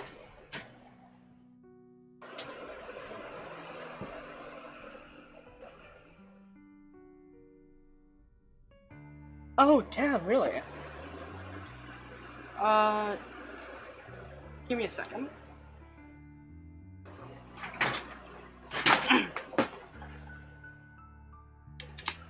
We're still allowed to create the group? Tentatively. I'll do it, sir. I will too. Good. Alice? Of course, sir. Mr. Underwood stands. Thank you all for taking responsibility and making an effort to move past this. I expect we will not need to have a repeat of this conversation. We nod with varying speed. Holly's particularly empathic. Empathic. We 3 walk down the hall quietly at first, but eventually Holly can't contain her need to vent. Why'd you make me go in there and join the club? What the heck? She lightly punches me in protest, hopping with each bat. Bap. Look at this. That's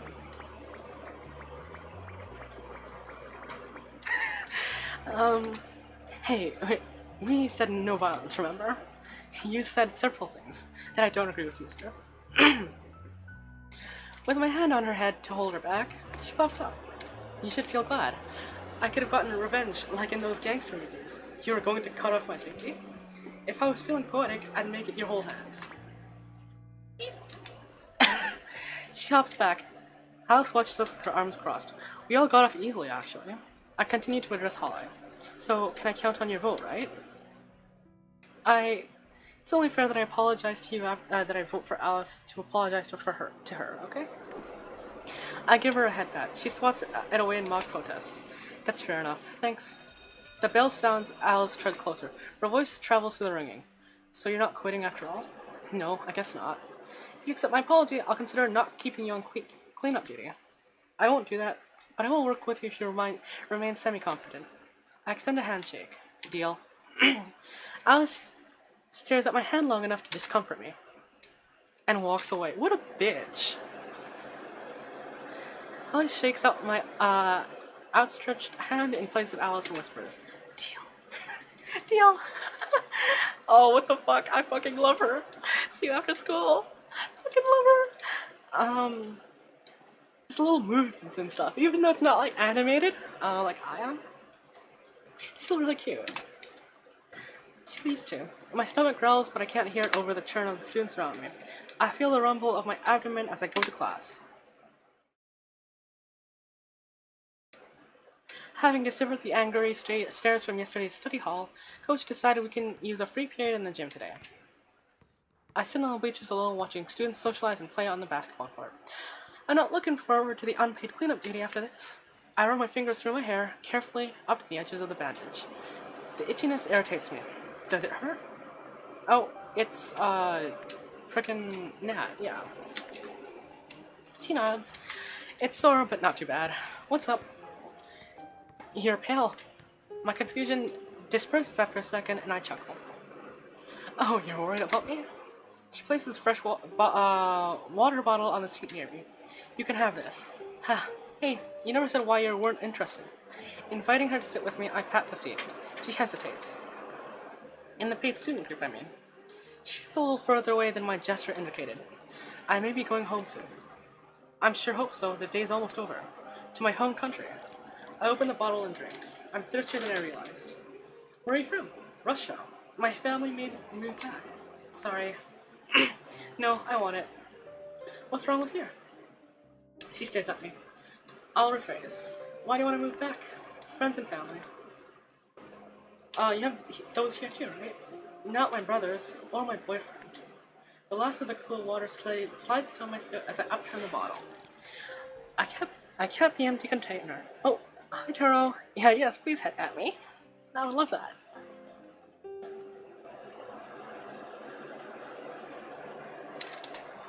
That's hard. Sorry. Hope the move back won't be too much of a pain. Thanks for the water. Do you need to leave school? Do I look that bad? You appear unsteady. I smile and shake my head. It's sweet of her to worry. I stand firmly as an example. Bye, see? I'm gonna take a little walk. Talk to you later. Jack, Jesus Christ, Jack, come on! I check my phone. No one read messages. Text Holly. Hey, almost ready to clean some toilets? Ew, no way. That's what squares are for.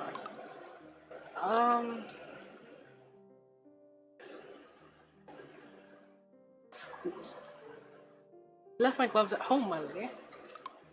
Quest: acquire cleaning supplies from the utilities closet. What's the quest reward? Anti-fecal gauntlets. I'll pick a few things up. I lift my eyes from the phone while entering the restroom. Prodding under my eye with my forefingers, I inspect myself to the front of this. Is this what American bathrooms look like? Jesus Christ. Wait, hold on. It's not all stalls? Hold on, wait. I'm pale and the shiner underneath my left eye is dark. I splash my face. The door weighs more than the door weighs more than usual, but I push back into the corridor. Only a few steps toward the gym before I stop. That noise was familiar. It's from the upper floor. Oh, it's the... Deciding to investigate, I hurry to the stairs. Still cleaning. While climbing, I massage my gums with my tongue. Taste of copper. The second-story hallway comes into view. God damn it. It's getting horror-y again. I shuffle in the direction of the noise, and soon I'm in front of Mr. Underwood's office. I knock on the closed door. Hello? Is everything alright? Only silence responds. Coming in. Just before my hand touches the knob, it rattles violently. I flinch and step back, staring at the jerking handle. What are you doing? I spin to on my heel and bump into Nat's into the chest. Nice. She steadies me and pushes me by the shoulders and pushes me back slightly. Why are you breaking into the office of a teacher? Shaking my head, I sputter a response. No, there's someone in there. Nat stares into my eyes for a few seconds. After evaluating me to satisfaction, she releases me and opens the door. Empty. She faces me. We will go back, okay? I don't know what to say. I walk into Mr. Underwood's office. Just know the exit and the window's closed. Besides, we're on the second floor. I'm not crazy, I think about saying, but I don't say it. Nat clasps my hand and leads me out, gently closing the door behind us. I lose myself in thought. What the hell is up with the skull? We near the gym? And I jerk away. Why'd you follow me? To help. Why? What did you get? You needed me to have a reason? She pauses as I lean on a locker. It's medicine. You think I'm sick? My medicine. When stressed, exhausted, ill, it's a good remedy to help someone else. I rub the back of my neck. Are you going to tell anyone? Not unless you leave again. She means what she says. Sure. I avoid her steady gaze and push off the locker and into the gym. I'm not some sort of troublemaker. With skepticism, and she eyes me from top to bottom. I reciprocate, my eyes catching on her features. I have a boyfriend. Is that what's stressing you out? You don't look sick or tired. She runs her fingers through her hair and watches the students play basketball. It is difficult to be separate. That's true. Her eyes flick between me and the other students. I bet if you got suspended, they'd have to take you back. Her eyes widen. They? Your parents. Her lips curved at my joke. See? You are a trouble. Is it work that keeps your parents here? Yes. She's cute. I plop on the beach bleachers and Nat follows. She continues to watch him. Well, if you ever want to talk about it, I owe you one. What do you owe? A favor in return for you not telling anyone about my troublemaking. To forget the water. 2 then. Okay. Content that I'm now stationary, she retreats to the court in her usual graceful way. I palm my forehead to wipe away small beads of sweat. I remember when you were being paranoid? Yeah, you think I'm always being paranoid. You are. I mean, when you said this year was weird. Why? Just curious what you meant. The school is haunted, I'm sure of it. Ghosts don't exist, but what made you think of that? It says Evans typing. I swallow and glance at the court. Nat performs a crossover, dribbling past 2 defenders and to the post. She narrowly misses her layup. Here's some door slamming, loud noises from the second floor. Hello? He stopped typing. Damn it, I gather the bottles of cleaner that I knocked from the shelf. My first instinct leads me to bend at the waist, which I regret.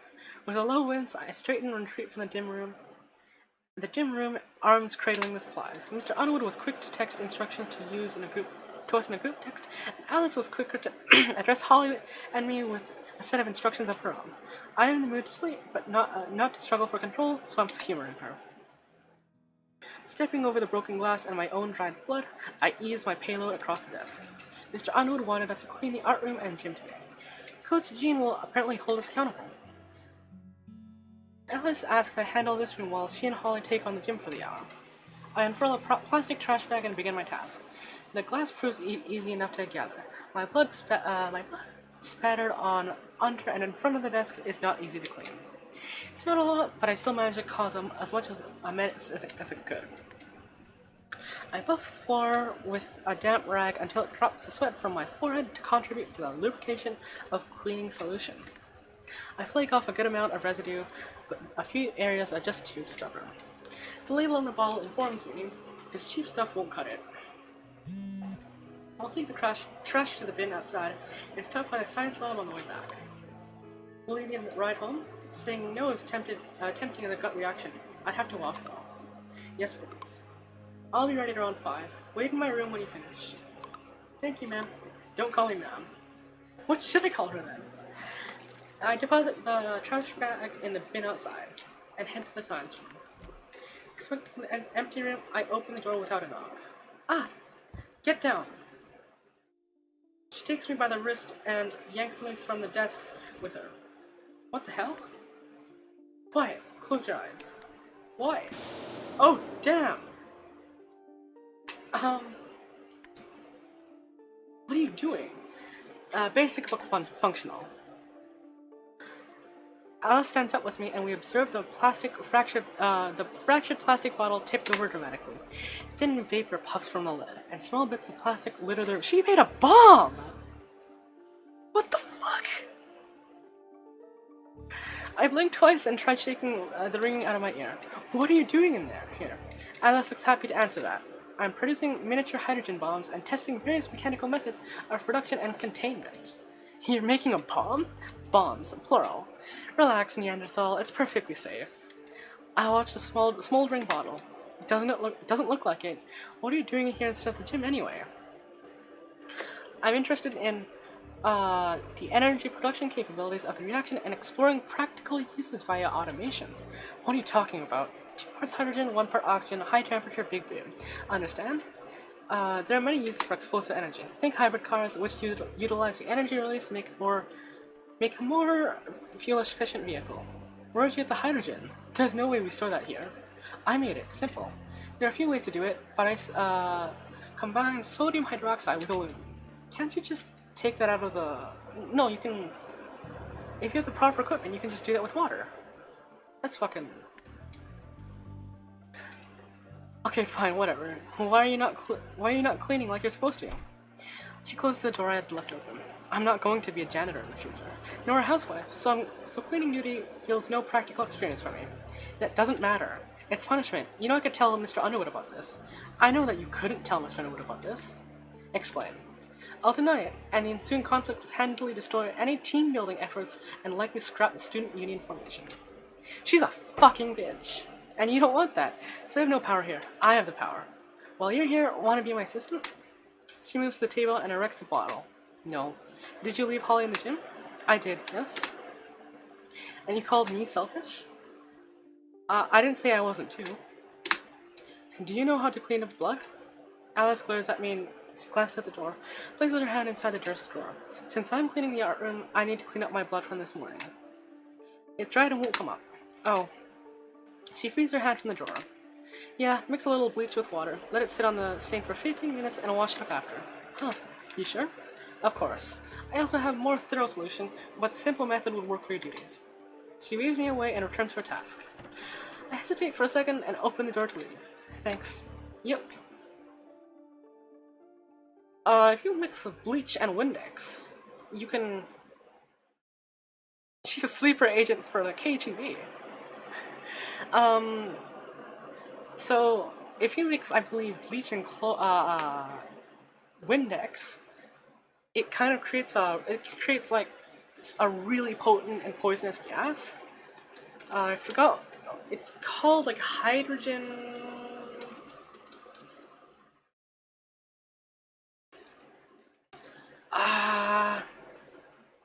let's see. Alright, so Windex ammonia and chloramine vapor. That's what it's called. I don't know why I digressed like that, but I did. I returned to cleanup duty. I dust off the rest of the classroom while waiting for the solution to sit and afterwards rub it clean. Alice's method works well, actually. Some tiny patches remain on the door, but I doubt anyone would complain when seeing this improvement. Or maybe they would.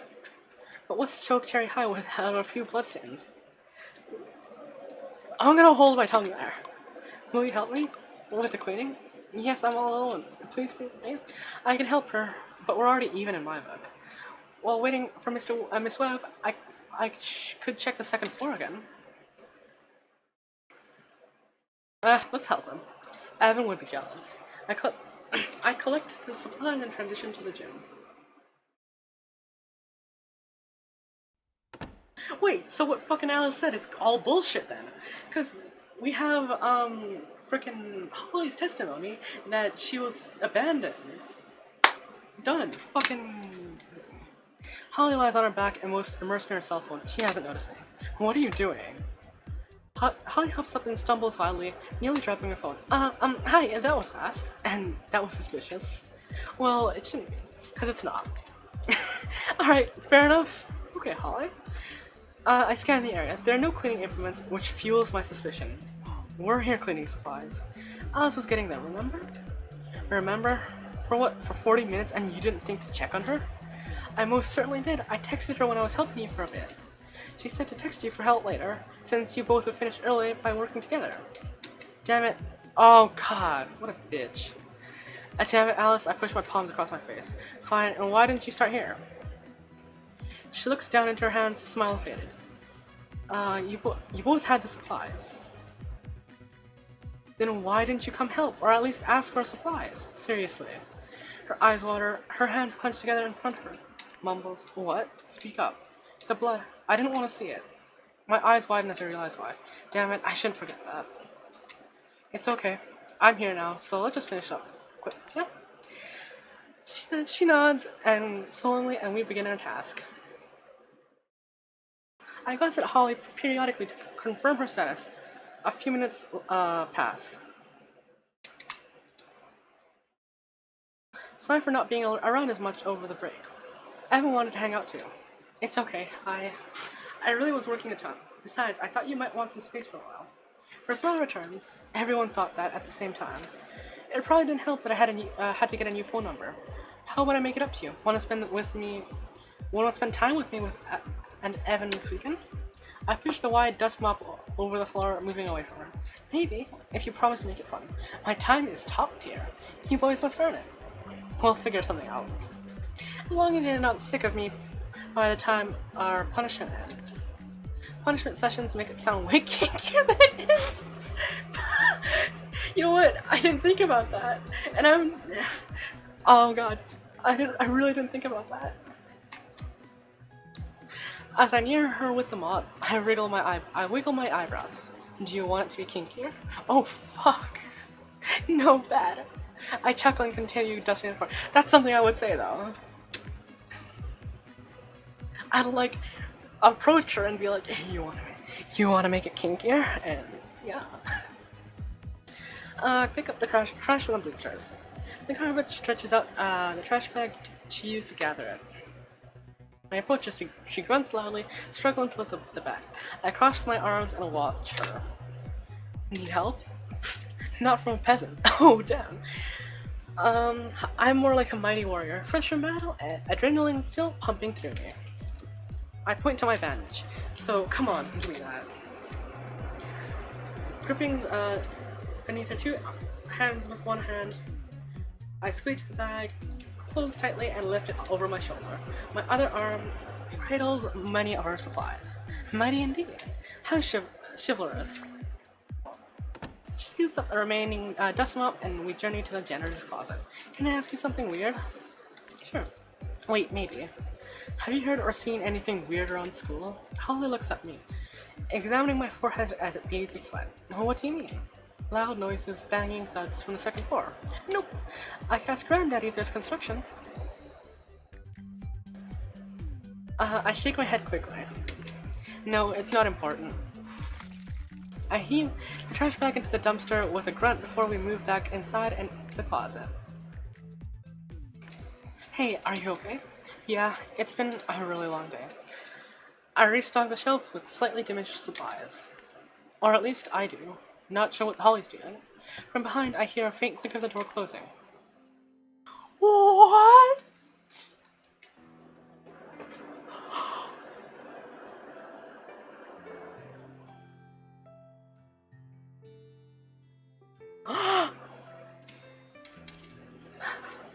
She's close, looking up into my eyes. Our valiant hero, or torn and battered, deserves a reward. I feel my cheeks flush. What do you have in mind? Do you know what harvest goddesses are known for? Their fertility? Oh!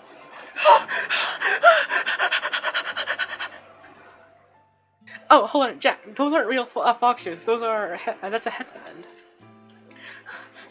But yes, but also the healing powers. What are you doing, Sony? Oh, okay. Shh. She massages my hands slowly with her soft fingers, pressing into the muscles on my palm. Then slowly she works her way down each finger. She rubs each and every joint. Carefully, she rolls her slim fingers over my hand. My eyes close, shoulders relax. You're good at that. Her voice is a whisper.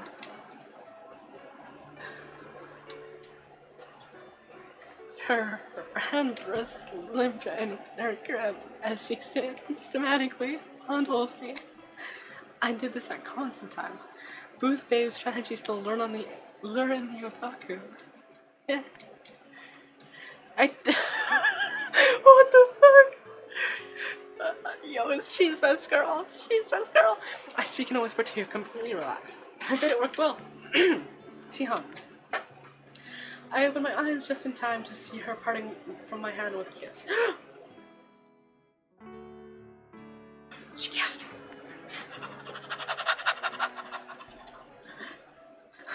To be fully rejuvenated with 110% health resting upon at an inn. Wow, what a buff. Do I get one if I do all your work tomorrow too? Maybe. Well, too bad. You need to pull your own weight, even if you're tiny. Ooh, damn. God, she's cute. God. Ah, there's so many good characters. Frickin' Daddy Underwood. Little Foxy Girl. Like, even Alice is cute, kind of. I hate her personality though.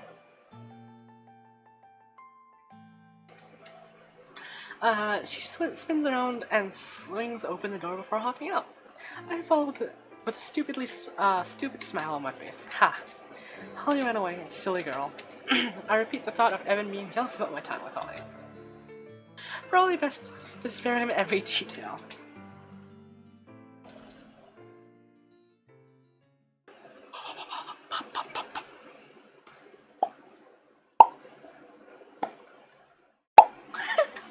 I feel unsteady.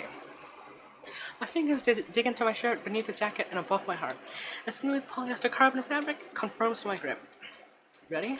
My hand returns to my side, the sound of Miss Webb's voice. Yeah. Miss Webb?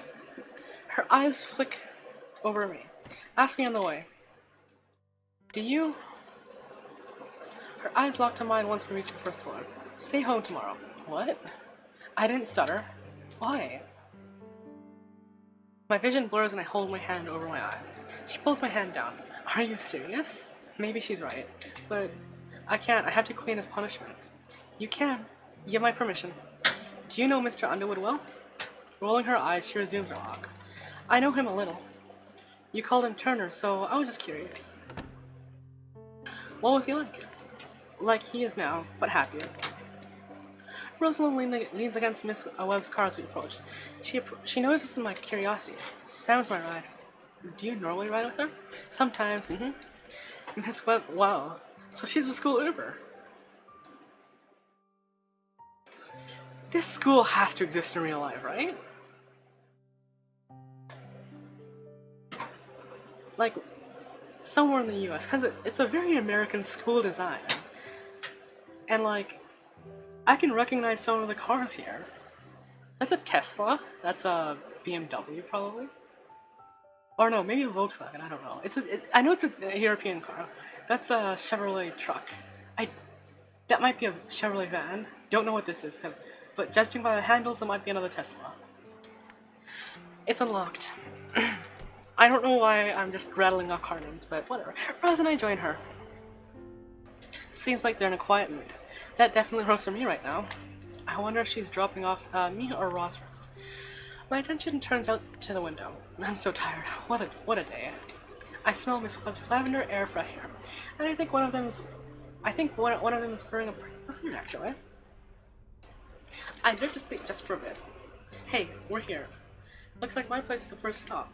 Thanks again. Miss Webb offers me a long look. Get some rest. Immediately after stepping out, Ross climbs out the front seat to replace me. Shoes? What have I told you? Shh, come on. As I walk away from the arguing, I notice Chester curled on the front step. I bent to pet his back. Hey, buddy. This morning I could have sworn you were being stubborn again and stayed inside. Lester lifts his rear to press into my hand. I step in front of the door and hold the knob steady while reaching for my key. The door's unlocked. Called it! Called it! Called it! Called it! Oh, I called it. Looking back at where Miss Webb's car, I confirm that they already left. I hesitate. Opening the door slowly, I step inside the dark entrance. I hear the door close with an inaudible click. Light rustling can be heard from my room. I inch toward the kitchen. Grab the knife, grab a knife, grab a knife. I grab a knife. Actually, no, I just rip it off of my horn because I have one right here. See it? You can probably see it, right?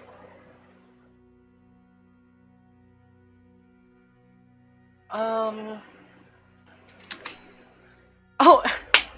Yeah! Yo, I'm calling everything this time.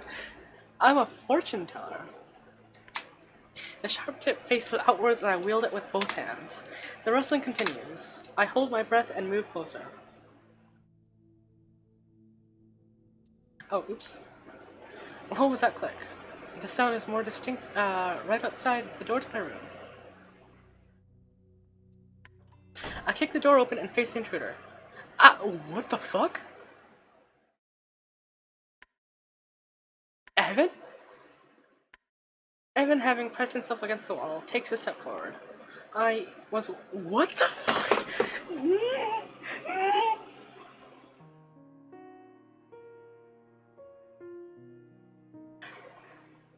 Is he a stalker? Yeah, I am using my dragon powers. Why were you messing with my shit? I was bored. Oh my god. This fucking game. I don't hide my irritation. How'd you get in? The spare, the key. The extra one keep behind the stairs. Note to self, don't leave a spare out. You don't have to stop. Not on my account. I won't tell anyone. About the key, I mean. My anger fades. I left the knife again. Guess I'm gonna have to kill you, huh? Very funny. Why are you in the dark? I set the knife on my bedside table and flick the light switch. The lights do not turn on. Your power is out, I think. Great. I rub my face. Okay, so why are you waiting for me? I can say it in writing. You never know who's gonna see it. Say what? What you said. It's true. The noise at school. I hold up my palm. No, it's not. I was joking. You're being ridiculous again. No, I'm not. Well, no, I'm not. Not this time. Honest. I sit on my bed. Look, I'm really tired today. Lane, I'm serious. I am too. Out. He doesn't budge. I go in the library instead of the study hall. In the afternoon. Yeah, it feels like unless there's half the students missing, coach wouldn't notice. As long as I don't do it often, it's okay. But I've been doing it more. Congrats on your new level of delinquency. It looks like he's choosing his words carefully while he avoids eye contact with me. I'm not the only one. In there, I mean. I've seen Principal Decker and Mr. Underwood talking. They were arguing today. About what? Well, I couldn't hear, but they were talking low. Talking quietly. I think Mr. Underwood said something about a sustainable solution. I don't understand. I don't understand the problem. They were just talking. Most everyone at school knows things are tense because a funding was cut. I massaged the nape of my neck. Well, yeah, but they were really serious. I felt like if they caught me, I'd be in a lot of trouble. Of course, it was because you were skipping class. But why would they keep meeting there to have important conversations? I don't know. But I do know it's probably not as nefarious as you seem to think. How do you know? It's not normal. But it's not really that abnormal. Look, I'll go with you tomorrow if it makes you feel better. Okay, good. Right, at the study period, right? Yeah, jeez, you need to relax. He stares at my bandage. I need to relax? What about you? What about me? Sorry, I just mean, what's going on lately? Are you okay? I chuckle. I've got a serious headache, but I'm fine. Why are the lights out? Beats me. I just got home. I'll call the power company to find out later. What is your mom? His concern becomes frustration. Why have you been like this? What's wrong with asking for help? You clearly need it. I stand up. I clearly need help. I clearly need help, huh? I didn't mean it in a bad way. It's not bad. How do I need help then? What the hell do you know? I don't know here, right? I think it's just okay to ask for help. I'll help if I can. Well, I don't need your fucking help. Jesus Christ, this is getting serious. Then why'd you ask me to join the group? Because I knew you'd say yes. Because you'd always do. You rely on me too much and you obsess over what I'm doing. Get your— oh my god! What? Get your own damn lab. Get a single other friend if you can. You need to leave. Evan places the key on my dresser and exits. What the fuck? Well, I mean, to be fair, I'd be upset if like, someone was in my room, but like, Jesus Christ! That was harsh. Wait, hold on. I'm ready to focus on securing the president's role and earning my part-time job. Unfortunately, do you mean Alice's club? Well, no, it's not exactly the same club. And Alice isn't— oh, I can't, sorry. I've got lab and drama already. It's not an easy sell. After the girl disappears into the hall, among a mass of students, I approach a few more who respond to me. Some have already heard about it, I guess from Alice. Those just say they want nothing to do with it, oddly enough. A couple of other students are even repulsed by the idea. Honestly, yeah. Like, I've heard from my friends that Spirit in American schools is fucking shit. And honestly, yeah. No, it doesn't count as an extra credit. It's paid, kind of like an internship. But why do they fire so many teachers if they need help? It's stupid. Well, I don't know, but it's a pretty good opportunity for us. Uh-huh. And I gotta get to class. I stopped— oh, wait. Hold on.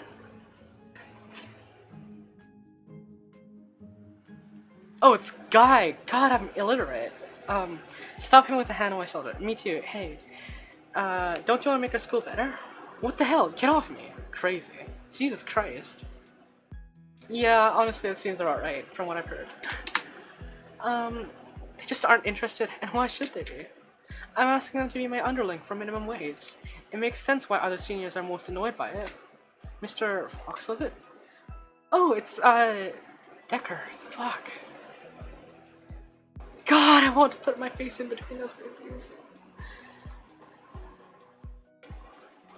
The only fun day is meme day.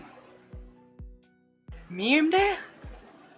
Oh, it sounds so bad. Sounds like boomers trying to act hip. I get that at my school. Too, man. Ah. Do you say academy is not fun? Oh, sorry about that. Everything's okay. Please don't worry. Are you alright? Yes, ma'am. I mean, I don't mean to brag, right? But at least, like, students at USA have a much more higher sense of pride, including myself, of, like, going there. Mainly because it's a really good school. It's only meant for dragons, that's probably why. And, like, you need to be top-notch, you need to be A tier, just like me. Alright. You need to be S tier, double S tier, triple S tier. Good, I saw the results of your work yesterday. Your team did well. Our team, huh? Thank you. Do you know what we should work on later today? Oh, I'm sure Mr. Underwood will offer more direction. I'm pleasantly surprised by this alternative punishment so far. I'm not sure what to say, as her eyes move over me slowly. Please, don't let your work with, Mr. Underwood interfere with your studies, okay? I nod. I won't. I better get to class now. That's wise. Have a good day. At first, I wait for... oh, hold on. I wait for Principal Decker to move away. She doesn't. I go to class. I'm enjoying the story. It's pretty good. It's boring. Concentrating in class has been difficult since so many students have refused to listen to the pitch. And effectively, there are only a few hours remaining to talk to the students about joining the program. Probably less given that they also have plans for their free time. I linger in the cafeteria entrance, recognizing that this is a key opportunity. 2 points concern me. 1, I don't know whether or not we have enough students to form the group. Me, Alice, Evan, Holly, assuming no one changed their mind, We at least need one more person to form the group. Students file past me and form a queue. I move to a wall outlet to charge my phone. 2. I need to achieve majority vote and secure the president role. Otherwise... Hey, you, space cadet. What? Alice stands in front of me, pulling from my thoughts. What, space? Well, you're definitely not on our planet right now. Well, what are you doing ignoring my texts? My phone died. I... Likely story. Anyways, stop asking everyone to join the groups haphazardly. You're making it difficult for me to talk to them. That doesn't make sense. I'm just asking. I press my shoulder to the wall. Besides, I'm not asking everyone, just some. No more than you probably, given how many people you're also sabotaging for me. I don't buy it. She steps closer. You're way too aggressive about it. It's coming off as desperate and putting people off. Students are already disinclined to listen. That's true. Well, yeah. That's not my fault. Of course they're skeptical. Hey, wanna be my subordinate for a couple of hours in a week for pittance instead of whatever other plans you had? Oh yes. Perhaps I should phrase it exactly like that. Coming from me, maybe there are a few weirdos into that. But you're right. Apathy is a plague on our student body. Apathy is a plague on very many student bodies. I used to go to a regular school. So yeah, actually I did used to go to a regular school. And no one gave a shit about no one gave a shit about Spirit Week. And I mean, I get it. A delinquent talk about Spirit Week, fucking, oh, that's so weird, right? But like, that was my chance to have fun.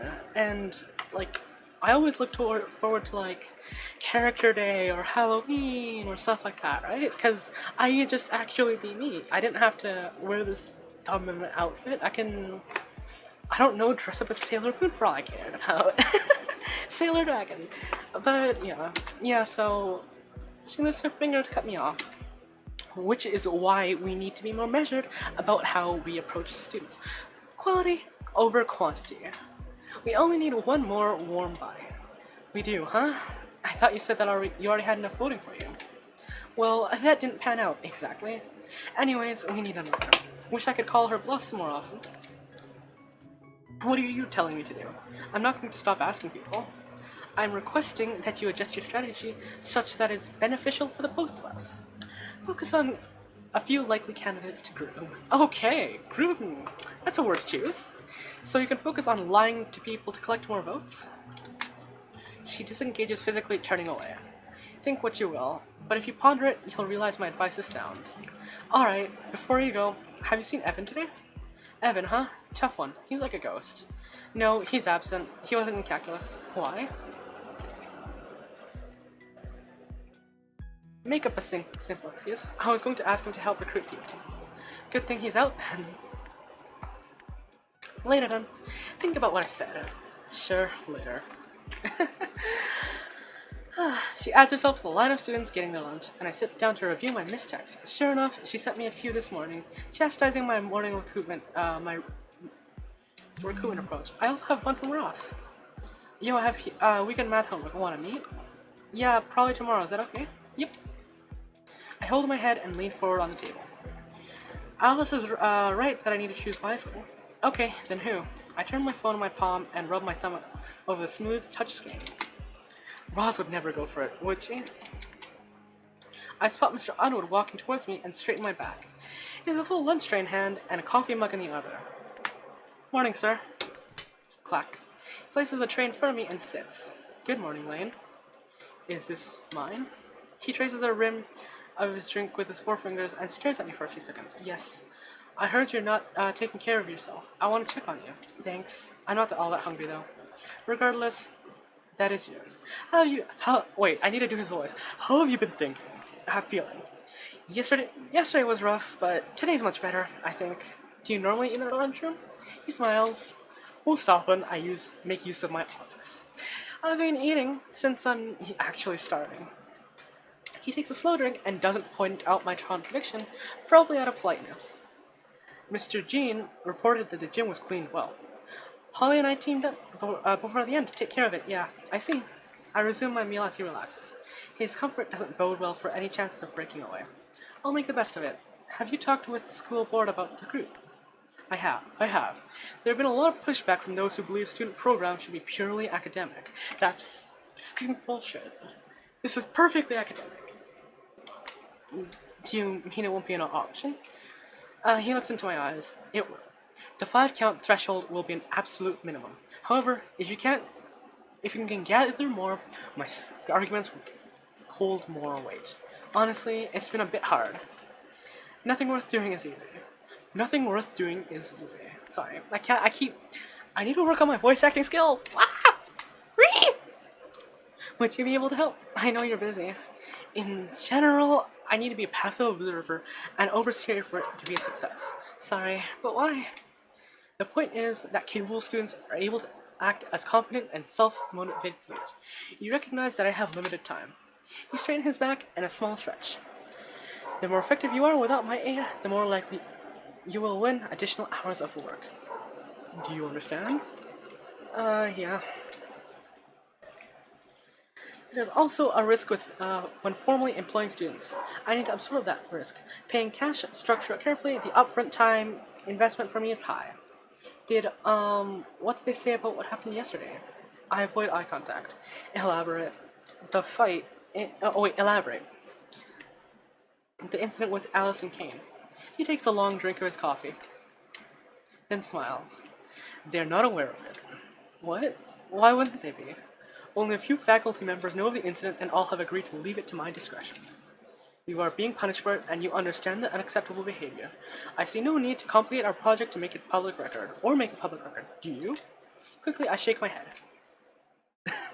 I'm just gonna shake my head. No, thank you a lot. He stands. Take care of me, and I'll take care of you. Be sure to eat and find a good working rhythm with Alice. Yes, sir. Mr. Underwood exits the cafeteria, and I resume eating. A twinge of guilt passes over me, but I notice that I won't be able to contemplate it for long. It's Holly! Wow! Finally, fate wants us to fall apart. Okay, that's an even worse voice. What's up with that? What are you talking about? Her sleeve-covered hand smacks the table for emphasis. Bad. I have to maneuver around Alice and scary what to see you now. Alice doesn't want to talk to me? Figures. No, well, sort of. Anyway, why are you afraid of Mr. Underwood? He's really serious. I grin. Ha! Does it mean the grand goddess take on a form of a frightened animal in the presence of her superiors? She snatches my only slice of my only slice of pizza. Failing to stop her, I swipe the air. My reflexes are slower than usual. I hope you remembered the blood pact, boy. Consider it repaid. Could we complete the pact tomorrow? I'm hungry. She licks the pizza from top to bottom, making a show of it. My cooties have claimed this morsel. Even more reason to eat it then. I just snatch it and take it back. Frickin'.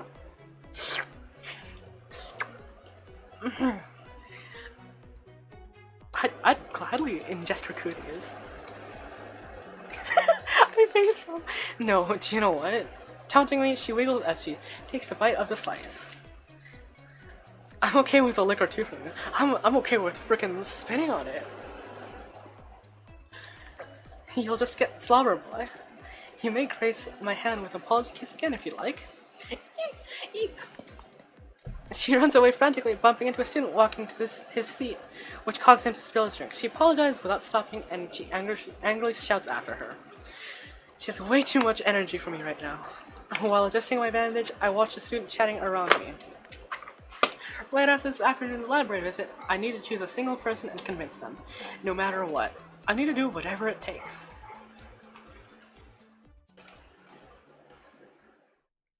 My still bruised face looks back at me in the mirror.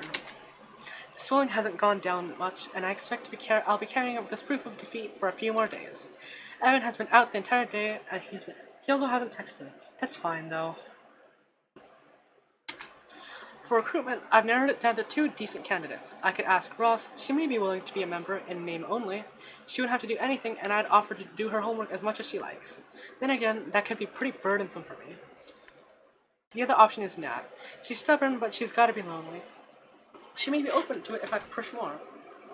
I step out of the restaurant and stroll to the school library through the empty hall. I'd like to say that I'm not entirely sure why I'm doing this without Evan, but I know why. If I'm honest, it's because I'm worried if he could be right. The library door hangs open in front of me.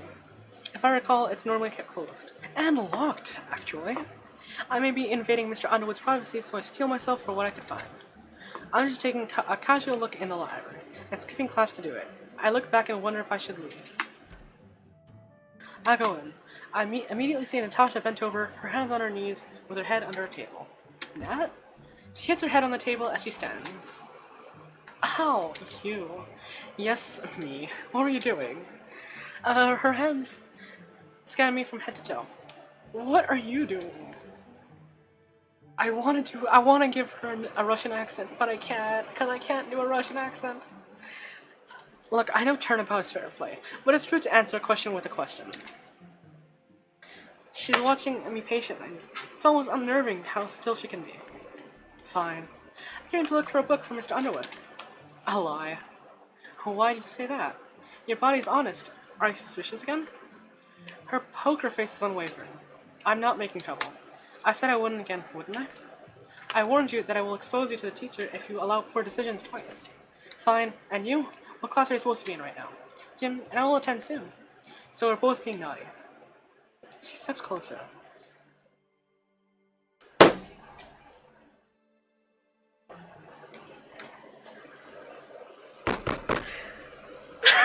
God, these fucking characters. This provocative language flashed you. What's under the table anyways? Nothing now. I took back a personal item. Oh, you dropped something? Lane. What? You need rest. Please stop humoring your suspicions. It's not mine, it's Evan's. He wanted me to take a look in here. For? He thought Mr. Underwood and Principal Decker were arguing in here. Her eyes leave me as she adjusts her hair. Self-voicing enabled? What the fuck is this? Self-voicing enabled. Her eyes leave me as she... Oh, shoot, okay. Self-voicing disabled. I accidentally pressed the V key. We will look together, okay? And then we will both go to class. She takes my hand as she leads me deeper inside. I do not object. And mutter a reply. That works. We can make it quick. I need to go to the washroom. I'll be back in a few seconds. Just give me a second.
shoot.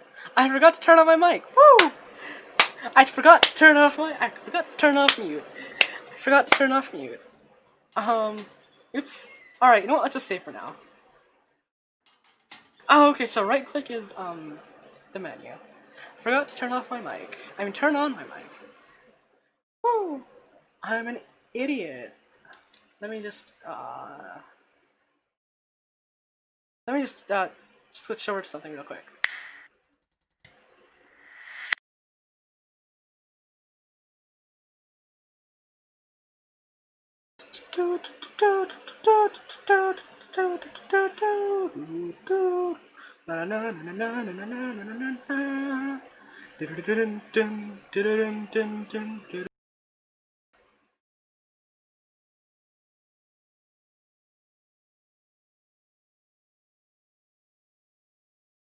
Oh, okay, so I guess it doesn't work. Okay, that's fine. Alright.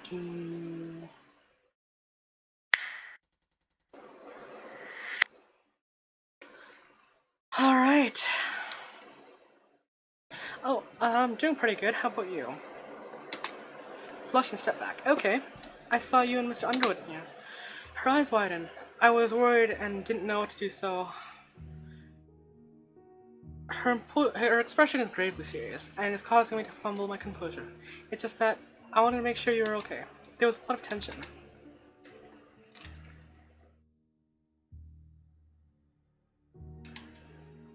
She flushes and begins to pace. I'm glad she also needs to. She also needs to think, because I have no idea how to explain the door. Did you hear what we said? I shake my head. No. Does anyone else know? I know better than to complicate this. I shouldn't say the door was unlocked earlier either. No, I wanted to learn more first. Good, okay.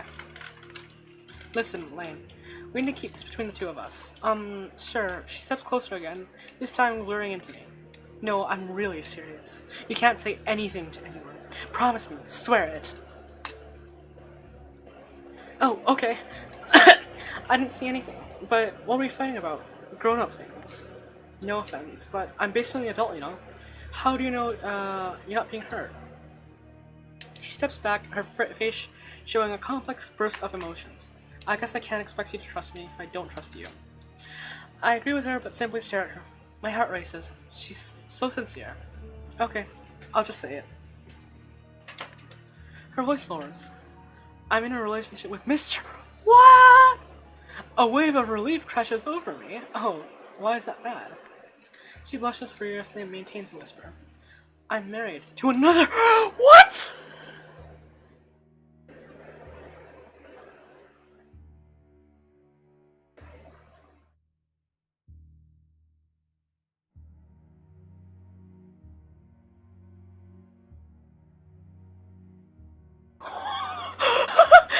Okay. Oh, I really don't know what to say. You don't have to say anything. In fact, you can't say anything. This has to be a secret. Do you understand?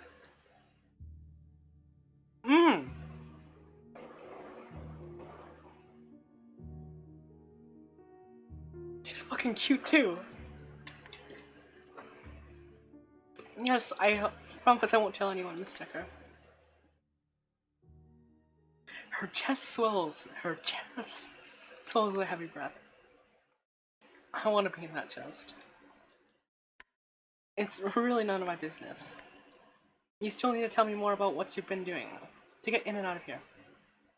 Why don't we move to my office and finish this? I can't. Not now. I know it's important, but I promise you I'm not getting up to trouble. What? Why can't we talk now? I have to convince another student to join our group before tomorrow morning. She really doesn't like that answer. Principal Decker glances at her watch. Listen, please. This conversation's not over. You still owe me answers. I will promise not to tell anyone either. But will you meet me in my office later? I need to understand for myself what you're doing and why you're doing it. She must feel like she needs control. She really doesn't want to risk me telling everyone about what Evan saw.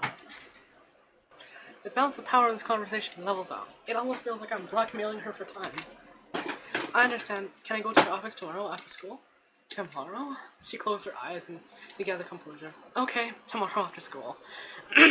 After you and your friends have finished cleaning your work. I'll be in my office. Thank you.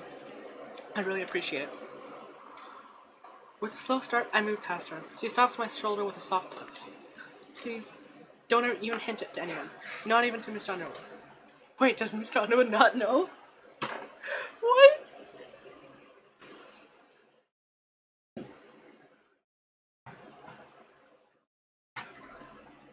Holy shit. This is some crazy shit, man.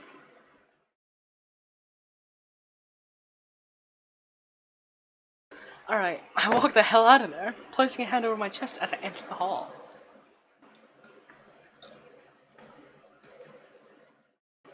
Past walking the corridor, I quickly lift my phone. Sorry. Natasha needs to be assured. Don't go back, I'm heading to class now.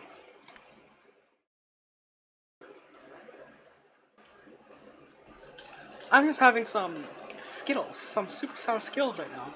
Cause this story getting super spicy, my guy. Oh.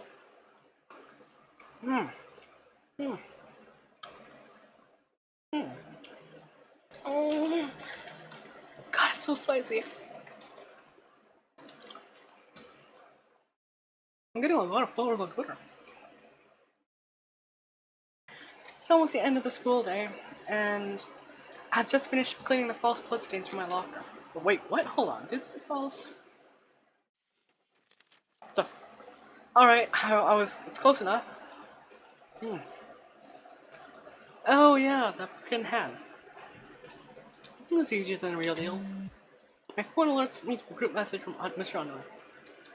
Recipients are me, Alice, and Holly. Something has come up. Cleaning today's postponed. I ask that you all take on a double shift tomorrow instead. Okay. Thank you, sir. I pocket my phone. That timing worries me a little, but I'll address it later. Now that I have time, I need to choose. Rosalind is surely hanging around the school somewhere, and I could probably catch Natasha before she leaves for the day. If I hurry. Oh god! Natasha's cuter.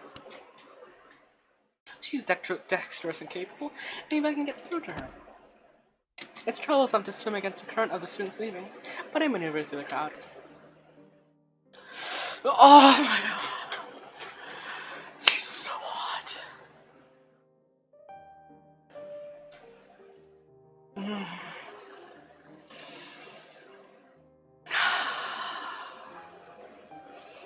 Just gonna take that in. Look at those muscles. God, I want her to princess carry me. I want her to princess carry me. Feeling playful, I text her. I'm feeling suspicious again. Oh wait, I'm coming, where are you? Natasha lowers her phone, jogs forward a few steps, and then slows to halt as she sees me. Oh, look at that embarrassed face. Oh, I'm acting like a creepy otaku right now, but oh my god, that's so cute. Oh.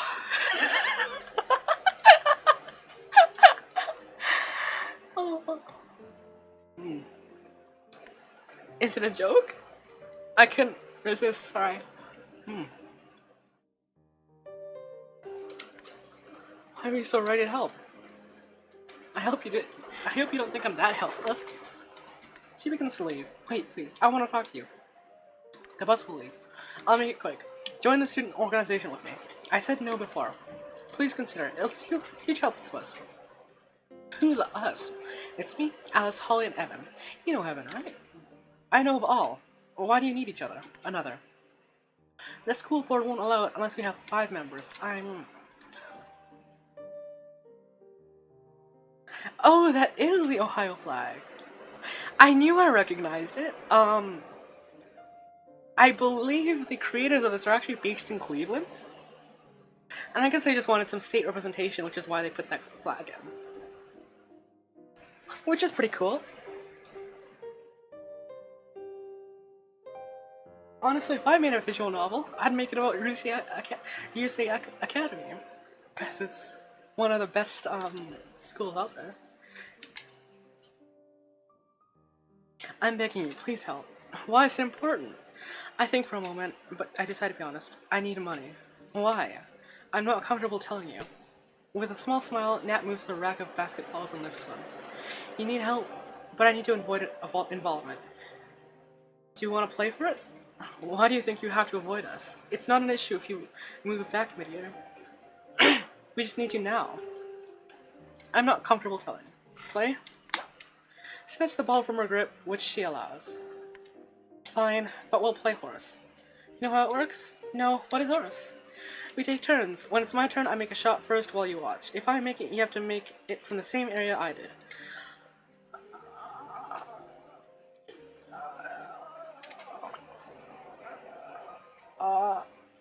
I think I played this before in middle school. Back when I was enrolled in human school. God, human school doesn't give that many good memories. But whatever. Then it's your turn to choose where you want to make it, and I'll have to make it in the same way. If we miss a shot, the other gets a point. Ah, okay. First to 5 points wins. Got it? Yeah, because you're spelling horse, H-O-R-S-E. That seems fair enough. Since I'm not awful, and she knows I'm not perfect, I saw her play the other day. To keep it simple, I move to the free throw line and line my shot. This one's basic, I have a good chance to make it. The gym has emptied now, which helps me concentrate. I throw the ball with good form and it goes through the hoop. Nat collects the ball after I make it. Ah, so I duplicate. I step back and point to the free throw line. Yep, right there. Oh. Hey, Aiden. Yeah, look at those tasty abs. Nat jogs up to the designated spot and turns without losing momentum, jumps backwards while throwing the ball. A clean fadeaway shot, more difficult than my standing still throw, but still compliant with the rules since she took it from the same place I was standing. I grit my teeth as she tosses at the basketball. I step back further from the basket and breathe deeply, and miss the ball rebounding into Nat's hands from the rim. Tsk. It's your turn now. You can throw it from wherever you want. Anywhere is okay? Yep, but if you miss, it's my turn again. With a tiny grin, she walks into the stands. Shooting from that far is asking to waste your turn! Oh my god, she's showing off. You can look out and make it your... You can, make it and look out... You can luck out and make it your opponent... Well, but it's hardly a feasible strategy. She made it.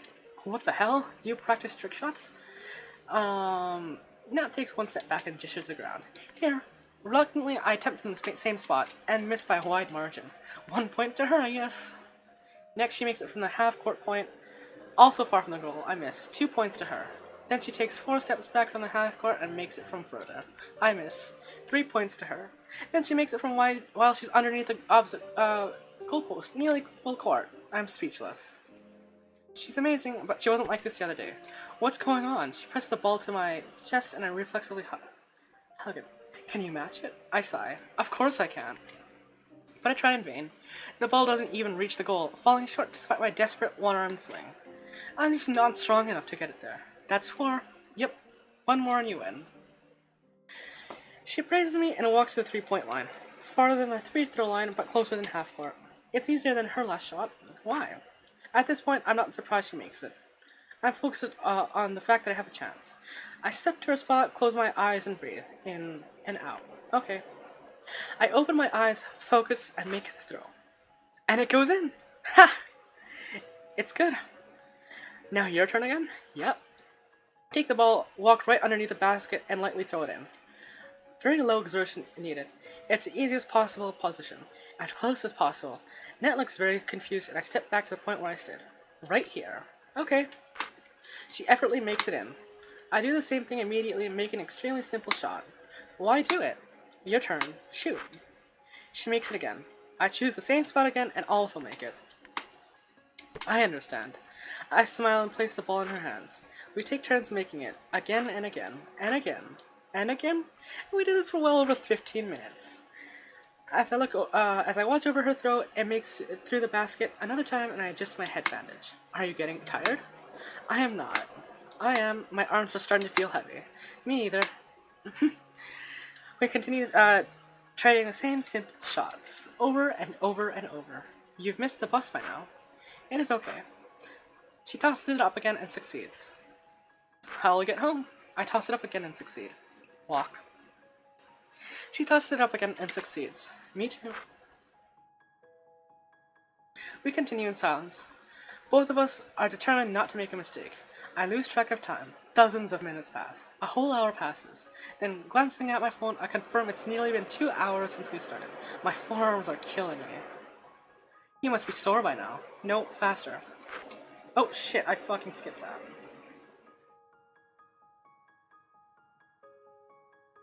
At the 3rd hour, I'm not able to match her speed anymore.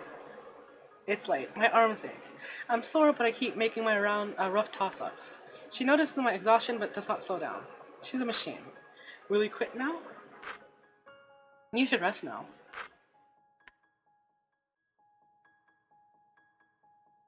I wipe sweat from my forehead. It's making my bandage slide around and itch, but I don't have spare concentration to scratch it. Slowly, I make another shot. Lane. Hey! You lot need to get out of here. Lights out. We're closing. Natasha and I look at each other. She places the ball back on its rack and we walk out together. The Tesla's gone and it's only a Porsche now. The sun is set and she's gonna just go out like that? I mean, to be fair, I am kind of just showing off my panties, so I mean, like...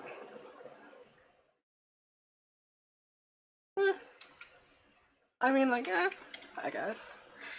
The sun is set, and we stand beside each other in the cool evening air. Lane, do you want to keep going in the morning?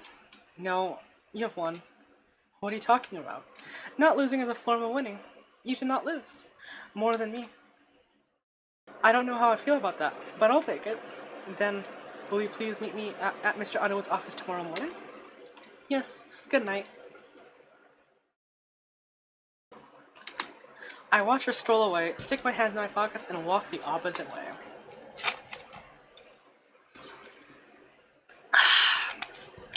Nice. Still haven't heard from Evan, despite today being the day. Time to see this through. Alice and Holly are waiting outside Mr. Underwood's office. He pushes off the wall and skips forward. Good morning. Feeling better? Hey, did you find another? Her smile continues through a worried expression. Oh, you didn't? I look behind Holly at Alice. What's the scoop? There's no scoop. No one wanted to join. Thought you were going to weave them an expert story to bend them to your will. She mutters. I was surprised you shoot yourself in the foot, even after our talk. What is she talking about? Nat places her hand on my shoulder. Will we wait here? Alice narrows her eyes. With glee, Holly hugs Nat around the waist. Their height difference is comical. Natty! Oh my god, I can't. My voice is dying. It's been 2.5 hours, but I want to see this through. Nat pets Holly.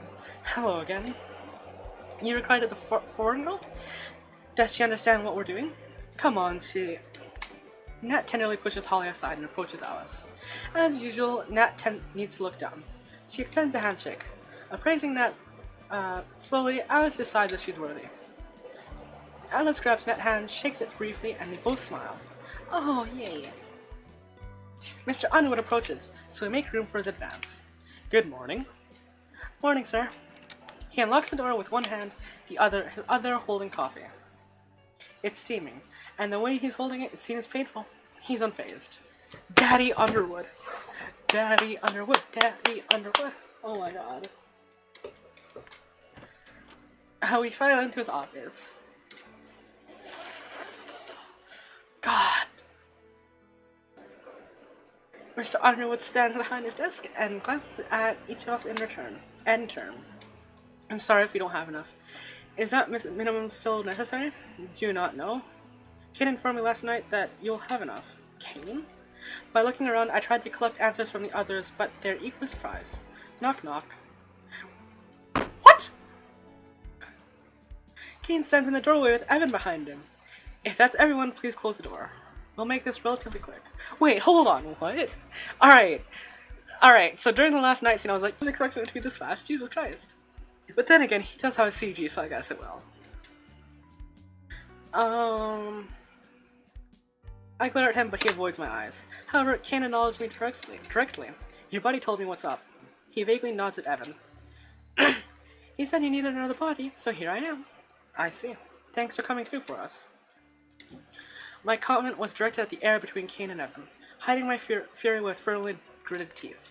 I can't believe Evan would go behind my back like that. Do you have a problem, Lane? No, I'm just very surprised. I think it'll be good. My eyes flick to Kane, who smiles. To bury the hatchet. Agreed. Making peace is important, yeah? Alice nods slowly while reviewing Kane cautiously.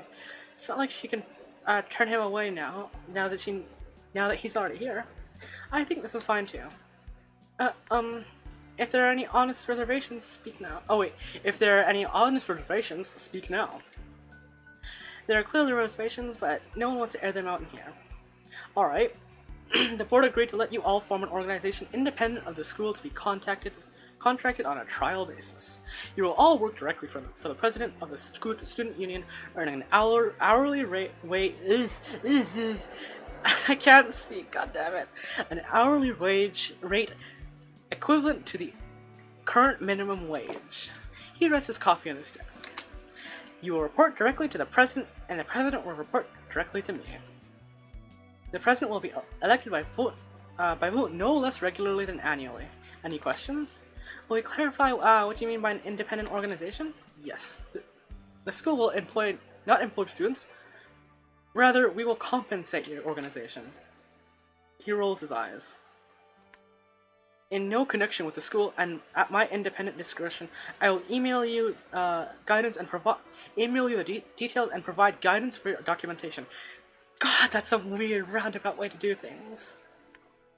Please complete my instructions over the weekend and do not hesitate to reach out with questions. Is the president decided by majority vote? That is how I advise you to handle it. A majority vote of the then current members. I'll vote for Alice. Your enthusiasm is appreciated, but first we will review the specific work the school will contract you. Mr. Underwood goes into a spiel about our various expected tasks, including, but not limited to, staffing the library, cleaning the school, organizing events, providing administrative assistance to the facility, tutoring students, and organizing ourselves. He highlights the importance of clear documentation, communication, and accountability, several times over, to the point that we're sick of hearing it. Holly falls asleep, but Alice dutifully kicks her, which causes her to snap awake. Kane leans on his fist, waiting for the debriefing to wrap up. Evan stares at his feet. I can't tell what he's thinking. Natasha watches Mr. Underwood closely, keeping attention impeccably. And I'm listening while gauging everyone's reactions. After about 30 minutes of fielding our questions and detailing our mechanics of the ground, Mr. Underwood turns up the last of his coffee. With that out of the way, you should designate the president. Evan coughs. Lane would be the best fit, I think. Thanks, Evan. For what it's worth, I'm still for Alice, and Holly and I are in agreement that I'll be president. Right? She smiles at Holly, who tosses a word expression, and I smile and to reassure her decision. Yes. Nat runs. I will vote for Lane. I'm voting for myself too, so that makes us 3-3 tie unless someone wants to change their original vote. We look at Mr. Underwood reluctantly. In the event of an even split, I see no reason why you'd be unable to manage with co-presidents. Could you handle it? Alice and I look at each other. Fuck no. Perhaps we play rock, paper, scissors? That's kind of childish. Why don't we postpone the vote over the weekend? And that's not childish? Mr. Underwood leans against his desk and looks up at the ceiling. We both feel pressured by his impatience. No, it's fine. We can share it. Either break into subgroups or to manage more students, or take turns leading. I like those ideas. Having two heads works nice if one of us is out or the other can take the reins, and we'll be able to work with more students if needed. Yes, it's fine. Maybe even ideal. We're okay with this, sir. Are you sure? You both nod. We can collect, again, after or during the weekend, after everyone has a chance to look over that email. Mr. Underwood gestures at the door. Please also note that while you are excused from the first period this morning, all of you should continue attending class as normal going forward. Got it. Alice leads us into the hall, turns to face us, and points at Kane. What do you think you're doing? What's it look like? working with you all. Pretty simple. Pretty simple. I can't. Fine, be that way. Oh shit. Fine, be that way, but it's not going to win you points with me. Our attention sweats to Evan. It wasn't Lane, it was you, wasn't it? Huh? What did you do? I won't ask again. I just sent messages to people online to tell them what the group was about, and warn them that your version wasn't accurate. It only served to muddy the waters and turn people off. Don't you understand you made it harder for everyone? Why? Shit. I spilled frickin' Dr. Pepper everywhere. I spilled Dr. Pepper everywhere. Oh god.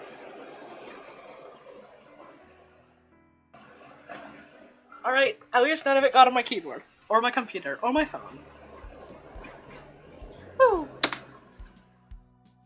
Water is better than Dr. Pepper. Fair enough. What? I stepped in between them. He said he just wanted to be honest. Cut him some slack. It worked out anyways, didn't it? For you, I suppose. I have everyone's number. We'll reconvene as a full group on Monday. Holly, will you come with me? Oh, okay. Later, fellas. Alice marches down the stairs and Holly follows closely. Natasha heads the opposite way. Hey, are you going to class? Yes, shortly. Alright, you can call me anytime if you need help with the paperwork. Her gaze lingers on me and she smiles. She resumes her gait. Kane and Evan give each other a knowing glance. What? She's new. I address Evan. Sounds like there will be enough to go around after all, so thanks for pulling through. Evan nods. You could take some hours from me, probably. Holly too. When you're in workaholic mode. Mine are up for grabs too. Seriously though, what are you even doing here? Kane ignores me while walking away. Aye, Evan. So, where were you yesterday? I didn't want to get in your way. What am I gonna do with you, Evan? So, you stayed home and what? Messaged people? All day long? Somewhat. I talked to Kane though. Why? I told him about the library and... What the hell? You can't just go spreading rumors. Use some sense. Why ask him to join of all people? Actually, he asked me. He said he wanted to join, but he didn't want to go through you or Alice. Is that so? I close the distance between us. Are you telling me the truth? Of course I am. What's wrong? Nothing.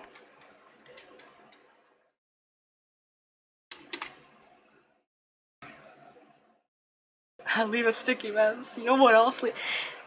You know what else leaves a sticky mess? Cleaning? No. Did anyone else tell you about the library? No. Did you go? Yeah.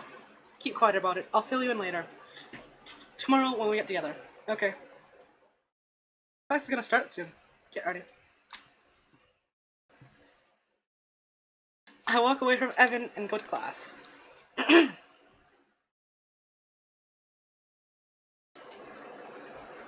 I should be satisfied. It's an outcome I wanted, but I'm uncomfortable. Like the weight is pressing down my chest. Like my skin doesn't fit. My head hurts and I'm exhausted. I skipped lunch again, attended the day's classes, and showed up for cleaning duty. Alice and Holly took the first floor for the afternoon. It's near the end of the first shift, and I fucking told you already. Underwood said I'm supposed to clean too, since I'm coming back early. I'm stuck with this guy. Kane and I stand outside the bathrooms. No, I'm asking why you want to clean with me, and leave you alone with the girls? Fat chance. Oh, am I dangerous? He shoves a bucket of dirty water into my hands. A soapy wave sloshes the front of my shirt. Which of these do you want to start with? I grimace and look at the bathroom doors. Neither. We really shouldn't have put this off until the end of the week. No shit. I smile weakly at the pun. That was a pun? Kane props the door open and we start replacing supplies and wiping the forks on. A few minutes pass. I glance at Kane. He's working faster than I am. At least you're not lazy. He returns the glance. You mouthing off again? I'm just saying, it's nice to actually get help for a change. You know, your buddy stuck his neck out pretty far for your dumbass. Evan, how so? Kane shakes his head and washes his hands. He's loyal, that's all. I move away from the one of the stalls a minute later and catch Kane leaning against the wall. So right after the compliment, you decide to stop. Finished my half. He flicks his wrist to the side he was working on. Sure enough, he completed everything. Well, don't wait around on my account. We don't have all night. Then hurry up. He doesn't budge. I hesitate, but think better of it, and I go back to my task. So, Holly's still in her rut, huh? What? You implied she's not helping. I guess. I kind of strong-armed her into joining. I rinse my hands at the sink. I told her she can take it easier than us if she wanted. That's not helping her. I don't know. People grieve differently, right? Let's just go to the girls' side. It's so much cleaner! That's the same with every single bathroom, right? I used to clean bathrooms, so I used to work at an amusement park for a while. Oh! So I used to work at an amusement park for a while, right? And a few other places with like both men and women's washrooms. And except for the places where there was like just, you know, one-person washrooms, women's washrooms were always so much cleaner, and I'm so proud. But like, goddamn, are guys that dirty? Like, fucking hell. I noticed the sun is starting to set through a propped entrance. It's getting late. Don't even pretend like you've got shit to do. Miss Webb usually waits for me. I'm gonna send her a message to tell her not to wait up. Miss Webb? Oh, hell yeah, she's hot. Give me your number. What? No. He snatches my phone from my pocket. Hey! I reach for it, but he keeps me back. I decide not to protest it any longer. What else can I really do? After watching him fiddle with my phone for a bit, I hold out my hand. Can I please have my phone back? Say pretty please. I refuse and wait. He slaps it into my hand, stinging my palm. I go ahead and let Miss Webb know that I'm staying late and she shouldn't wait. We both clean more, but after a few minutes I can hear him mumble. What? You have Alice's number. Oh, yeah. Did you ask her for it? Nope. She gave it to me, because we're competing for the president role. Kane becomes quiet after that. He finishes before me again and waits. If I don't assert myself, I'm sure he'll keep pushing me around. I kind of need it, you know? Do you have an issue with it? No, I don't give a fuck. Why would I? I stare at him. You think I'm sore about it? You think I'm sore about it because I gave you that tiny shove and put me in the hospital? Aren't you? No, it was fucking mutual. She's insane. Impossible to satisfy. Deep issues. Oh god. A rational voice in my head just tells me to let it go at that. Evan would, but I'm not Evan. And it had nothing to do with you? Why wouldn't it? I hold my hands up, yielding. Dunno. It's just a question. Yeah, from some nobody. Whatever, man. Move, let's go clean elsewhere. He blocks the doorway. Some dirt poor kid desperate for $1. Everyone sees through you. You're not cool. You're not slick. You sit on your little pity potty. Okay, whatever. Let's just go. I don't want to fight. Because you'd lose. Yes, Kane, you fucking idiot. Of course I lose. Move. An idiot, huh? You're such filth. I don't even know why I'm helping you. You done? Need me to call Alice in here? Or how about your deadbeat dad? Kane kicks our bucket over, causing the door to close behind him. Nah, why don't we stay for a while? My eyes dart around the room. I throw the mop handle against his face while shoving past him with all my might. He smacks it down, shouting at me before I sprint down the hall. My heart pounds. I hear him behind me, running after me. In my haste, I slip down the stairwell and catch myself against the wall. Turn and continue the mad dash through the first 4 corridors. Racing around the corner, my hand catches on several locked doors. I keep trying the doors, hand shaking wildly. Finally, I find an open room and spill into it. I crawl behind the counter in the back and breathe slowly, hand over my heart. Slow your breathing, you'll be fine. Lane? I flinch and I look up. It's Principal Decker. Are you okay? What are you doing? A game? She watches me intently. Me and my buddy are playing a game since we finished cleaning early. I was just about to come see you, though. Like I promised. She smiles at me with familiar warmth. It's okay. Is it just you two left? I nod slowly. Let's go to my office, then. Is it okay? I glance at the entrance of the cafeteria before taking her hand in mine and standing. Sure, okay. Is something wrong? Why are you in here anyways? Her calm smile persists. I told you I often patrol my school, remember? Yeah. She takes my wrist and leads me into the hall. Quickly, I look left and right, but there's no sign of Kane. I'm thankful to hide out in her office and close the door behind us. So, how are you and Mr. Underwood doing? Principal Decker contorts for an instant. Let's talk about you first. Are you ready to open up to me? She rests her hand on the desk and I sit on her couch. It conforms to me comfortably. Yes, ma'am. Miss Decker pulls wine out of her desk and pours some into a thick, rotted glass. You know what? While this is wildly unprofessional and inappropriate, I kind of understand her. Running a school that's slowly getting defunded is kind of tiring. So while they're sneaking around, it's gonna sound crazy, but it started right after I fell asleep for way too long earlier this week. I stayed late and heard some weird noises. Weird how? I heard loud thuds and banging from this floor, and the school was locked down pretty tight. Miss Decker pours wine into a glass matching her own and offers it to me. Okay, you know what? A few minutes ago I was pretty understanding of her. Not anymore. Miss Decker, I'm not allowed to drink. I'm still under 21. Call me Briar. Fuck. Oh, I thought you said you were an adult. Reluctantly, I take the glass and drink. It tastes sweet. I didn't find anything. I just went home with Miss Bub that night. But I kept hearing things around, and I think it's probably just disorientation from this bump. I gestured to the stitches hidden under my bandage. The one your friend gave you? I smile. Okay, we're not really friends. I just know him from running track last year. I got on the wrong side of his girlfriend, and now I'm losing my mind. Miss Decker knocks her glasses together. High school is sure pain, isn't it?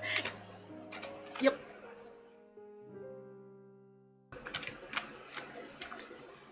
You can say that again. Thanks a lot, Ryer.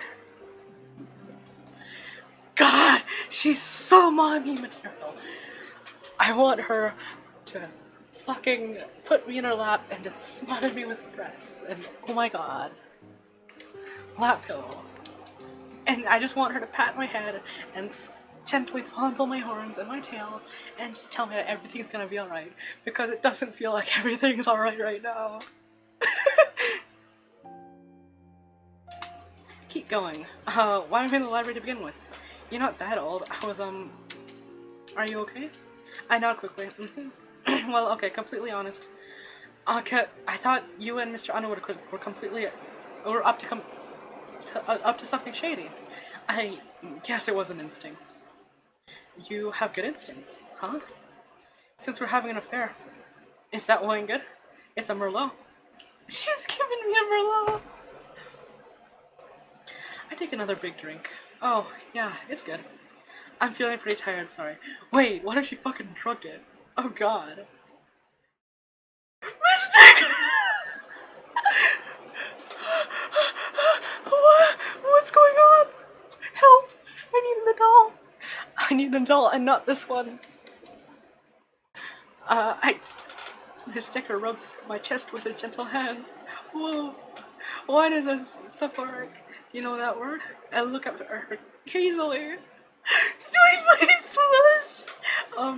It's sleep induced, right? Oh! That's right, smart boy. You can rest on my couch. What the fuck? Actually, it's painful. A slow burn. I push her back weakly, but she persists, traveling down my stomach. Please, will you,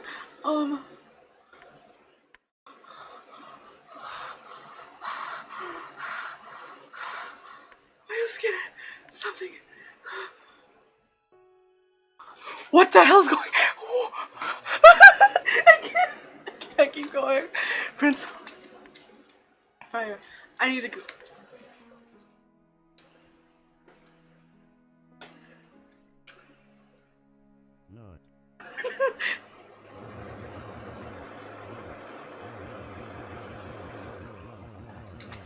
Her expression flattens. Is that so?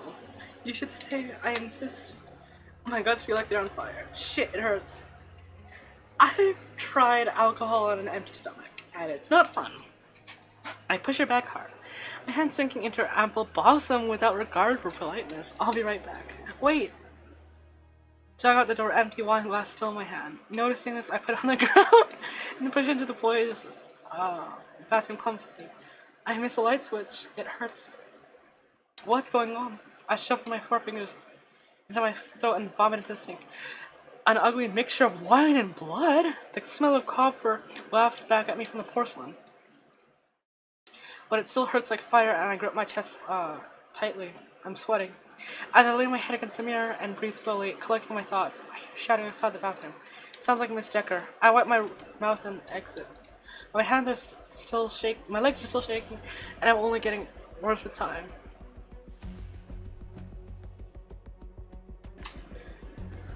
Kane is holding Prince Decker back from entering the bathroom. Get out of the way, he's sick and needs help. Kane shoves her back by the shoulders. I think you're the one that needs help. Do it then. Miss Decker sees me. Lane, tell him you're sick. She's right. I think I need to call 911. With shaking hands, No, stop, you just need some rest. Miss Decker scrambles for my phone. What the fuck are you doing, lady? Kane grabs her aggressively, pinning her against the lockers. She resists and his grip tightens. Kane, stop! What the hell? Kane looks back at me quickly. What did you have? Just a glass of wine. Ugh. Pain deep in my gut causes me to lean against the corkboard. I've had wine. It doesn't do that. What did you put in it? He glares at Miss Decker, whose eyes are welling with tears as she fights against him. You're hurting me. Kane raises his voice and pulls her hair. What the fuck did you do? The little guy was right. I knew you were up to something when he told me to give Lane his damn schedule. What? Let go of me or I'm calling the cops. Not going to admit it? Fine. Kane grabs her arms and squeezes. I'll break your fucking hand if you don't admit it, you spiked that wine. Ow! Stop it, please! Fucking say it. I spiked the wine. Why? Kane doesn't relent as her tears become streaming down her face. Is she going to be okay? Am I going to be okay? I don't know. I'm hyperventilating. Since she doesn't respond, he yanks her hair and she yelps. Is she going to fucking die? Say something. She's unable to answer through her sobs. Kane locates his locker and pulls it open. Oh my god!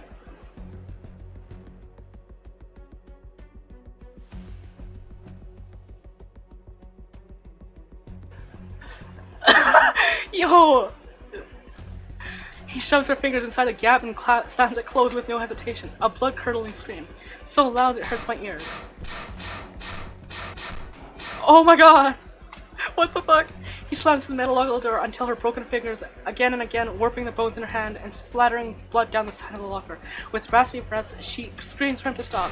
Tell me something then. Fuck, I really want to. Okay, I suddenly really want to genuinely record voice lines for this. He won't die. He didn't eat. Kane looks back at me. What didn't you eat? Before I can respond, Decker lifts a small black rectangle and shoves it against. Oh, it's a stun gun. Crumbling to the ground, she overtakes him. Ah! Stop! Just stop! My voice is drowned out by Kane's shout. Decker continues applying the current directly to Kane's chest above his heart. That's enough! Stop! I don't want to scream because my parents are here. Kane's body convulses weakly on the ground, and foam spills from the edge of his mouth. She's not going to stop. She's not listening. I fall forward, tripping over my weak limbs. Can't even stand straight. But I have to do something. I grab that wine glass and run to them, as fast as I can. Flying forward, I break the glass over Miss Decker's head. Glass shards skid along the floor with force. Instinctively, she drops the stun gun and lifts her torso in a daze. On the ground, Kane clutches his heart with his hand and gasps. He desperately kicks her away. His foot presses into her thigh and she stumbles sideways to the stairs. The edge of her foot misses the first step of the stairwell. Her broken fingers grope for her railing, but it yields to her touch. She flips over the edge, her legs fling into the air. Head first, she falls in between the flights. An impact between the railing echoes, followed by a dull thud. After that, there's no sound, nothing. Ken and I look at each other in horror. Carefully, I move to the edge and look down. Oh my fucking god! God! Pool of blood gushes from Miss Decker's head, a wound obscured by her hair. I can't register this. I want to ask her if she's okay, but I just stare. She's not moving. fucking dead, man. She's fucking dead. We killed her. Oh my god! Yo! Fucking hell! Alright, so that's the end of the demo. I'm gonna need to go back and process some of the shit that happened just now.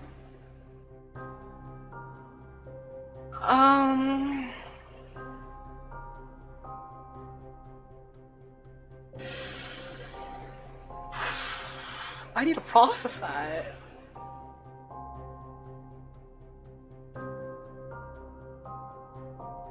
So, in the Kickstarter page, they say that it's gained some sort of. Let's just switch over to the chat stream. So in the Kickstarter page, they say that it's kind of compared to Doki Doki Literature Club. That's not it at all. This isn't Doki Doki Literature Club. This is something entirely different, and like. Literally, the only link is, death and stuff. Give me a second, I'm gonna, you know what, I'm gonna pull up the Chrome page, I'm gonna pull up the, what's it? I'm gonna pull up the Kickstarter. I might, because it's actually genuinely interesting, so I might actually pledge something after the stream. Let's just check this out. Need to go to window capture. Just give me a second. Add existing Chrome. Properties. Just need to make sure that's all working up and proper.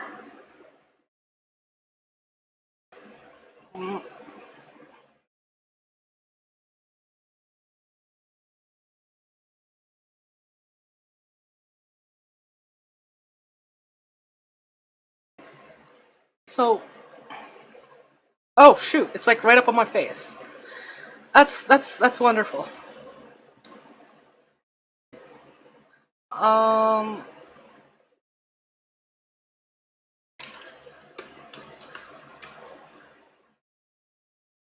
There you go, let's just get rid of that and that, and I'm just gonna switch over to my game screen, just so I can show you. So here's the demo. So here it is. Let's just watch the tutorial. Jesus Christ, like, alright, about the game. Student Union is a choice-driven, full-length visual novel that blends anime styling with Western writing. Downloadable for Windows, Mac, Linux, and Android, set in the modern times, contains suspense, romance, and mystery. Your choices guide Lane Fox through a major branching past as shifting pressures form, strain, and shatter strong bonds. You'll find the student government recruit members and struggle to maintain them in a, like... Oh my god! I can't believe what happened! Frickin', and like, I was like, ah shit, I'm pretty sure, frickin', what's her name? I'm pretty sure, frickin', cause a physical poster of Miss Decker is one of the perks, as you can see right here. Oh shoot, I didn't mean to do that. But take a look at this. Poster of Miss Decker. I read that and I wasn't expecting her to frickin' die immediately. Well, not immediately, but that's the poster. Oh my god, it's beautiful.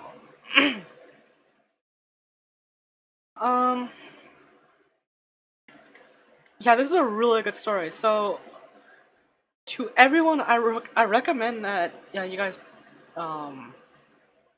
go ahead and pledge it and back this project, because it's genuinely really good. And it's only 18 days left, so please go and back it. It's such a good visual novel.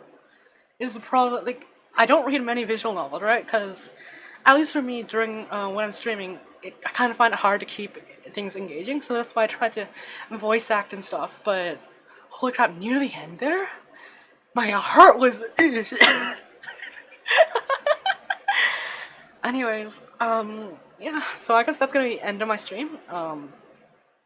I might be streaming again later today, later tonight at like midnight or something if I feel like it. If I'm not, wait, hold on. No, right, I have an afternoon shift, so I can totally get away with streaming. I might stream at like 1 in the morning, Eastern time, just so I can play a little bit of like Muse Dash or Getting Over It. Getting Over It might be sounds fun, but yeah. So that was Student Union. Jesus fucking Christ.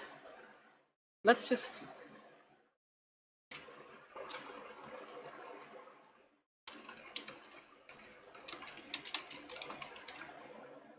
Alright, I'm gonna tweet about that later.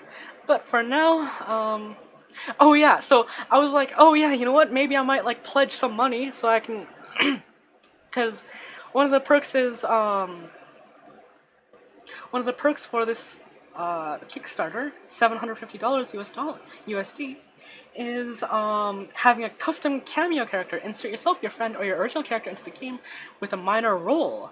I was gonna do that myself. Unfortunately, I can't actually afford this because I just realized it's gonna be $1,013 in Canadian. And I don't have that kind of money, unfortunately. So, I was just thinking, okay, well, yeah, I'll pledge something else. I'll probably pledge like a much lower tier because I can't really make this one. But I was like, oh yeah, I messaged the developers and like, oh yeah, I'm considering doing it. I'd like to put myself in. That would be awesome, though your safety could not be guaranteed. And it says the same thing right over here. Please note, designs must be approved by the team and conform to the World of Student Union. The long-term health and safety of your characters cannot be guaranteed. And I read that and I was super confused. And now I'm not confused, because frickin' Briar Decker is probably dead. So, press F in chat. Can I get F in chat? Just get Trudeau bucks. That's very hard to, Trudeau bucks. I don't qualify for that right now, because I work a properly paying job.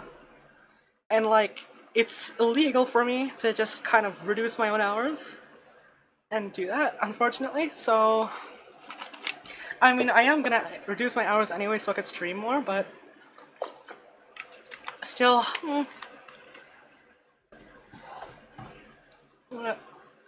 anyways, I guess that's the end of the stream, so thanks for watching everyone, and have a good night.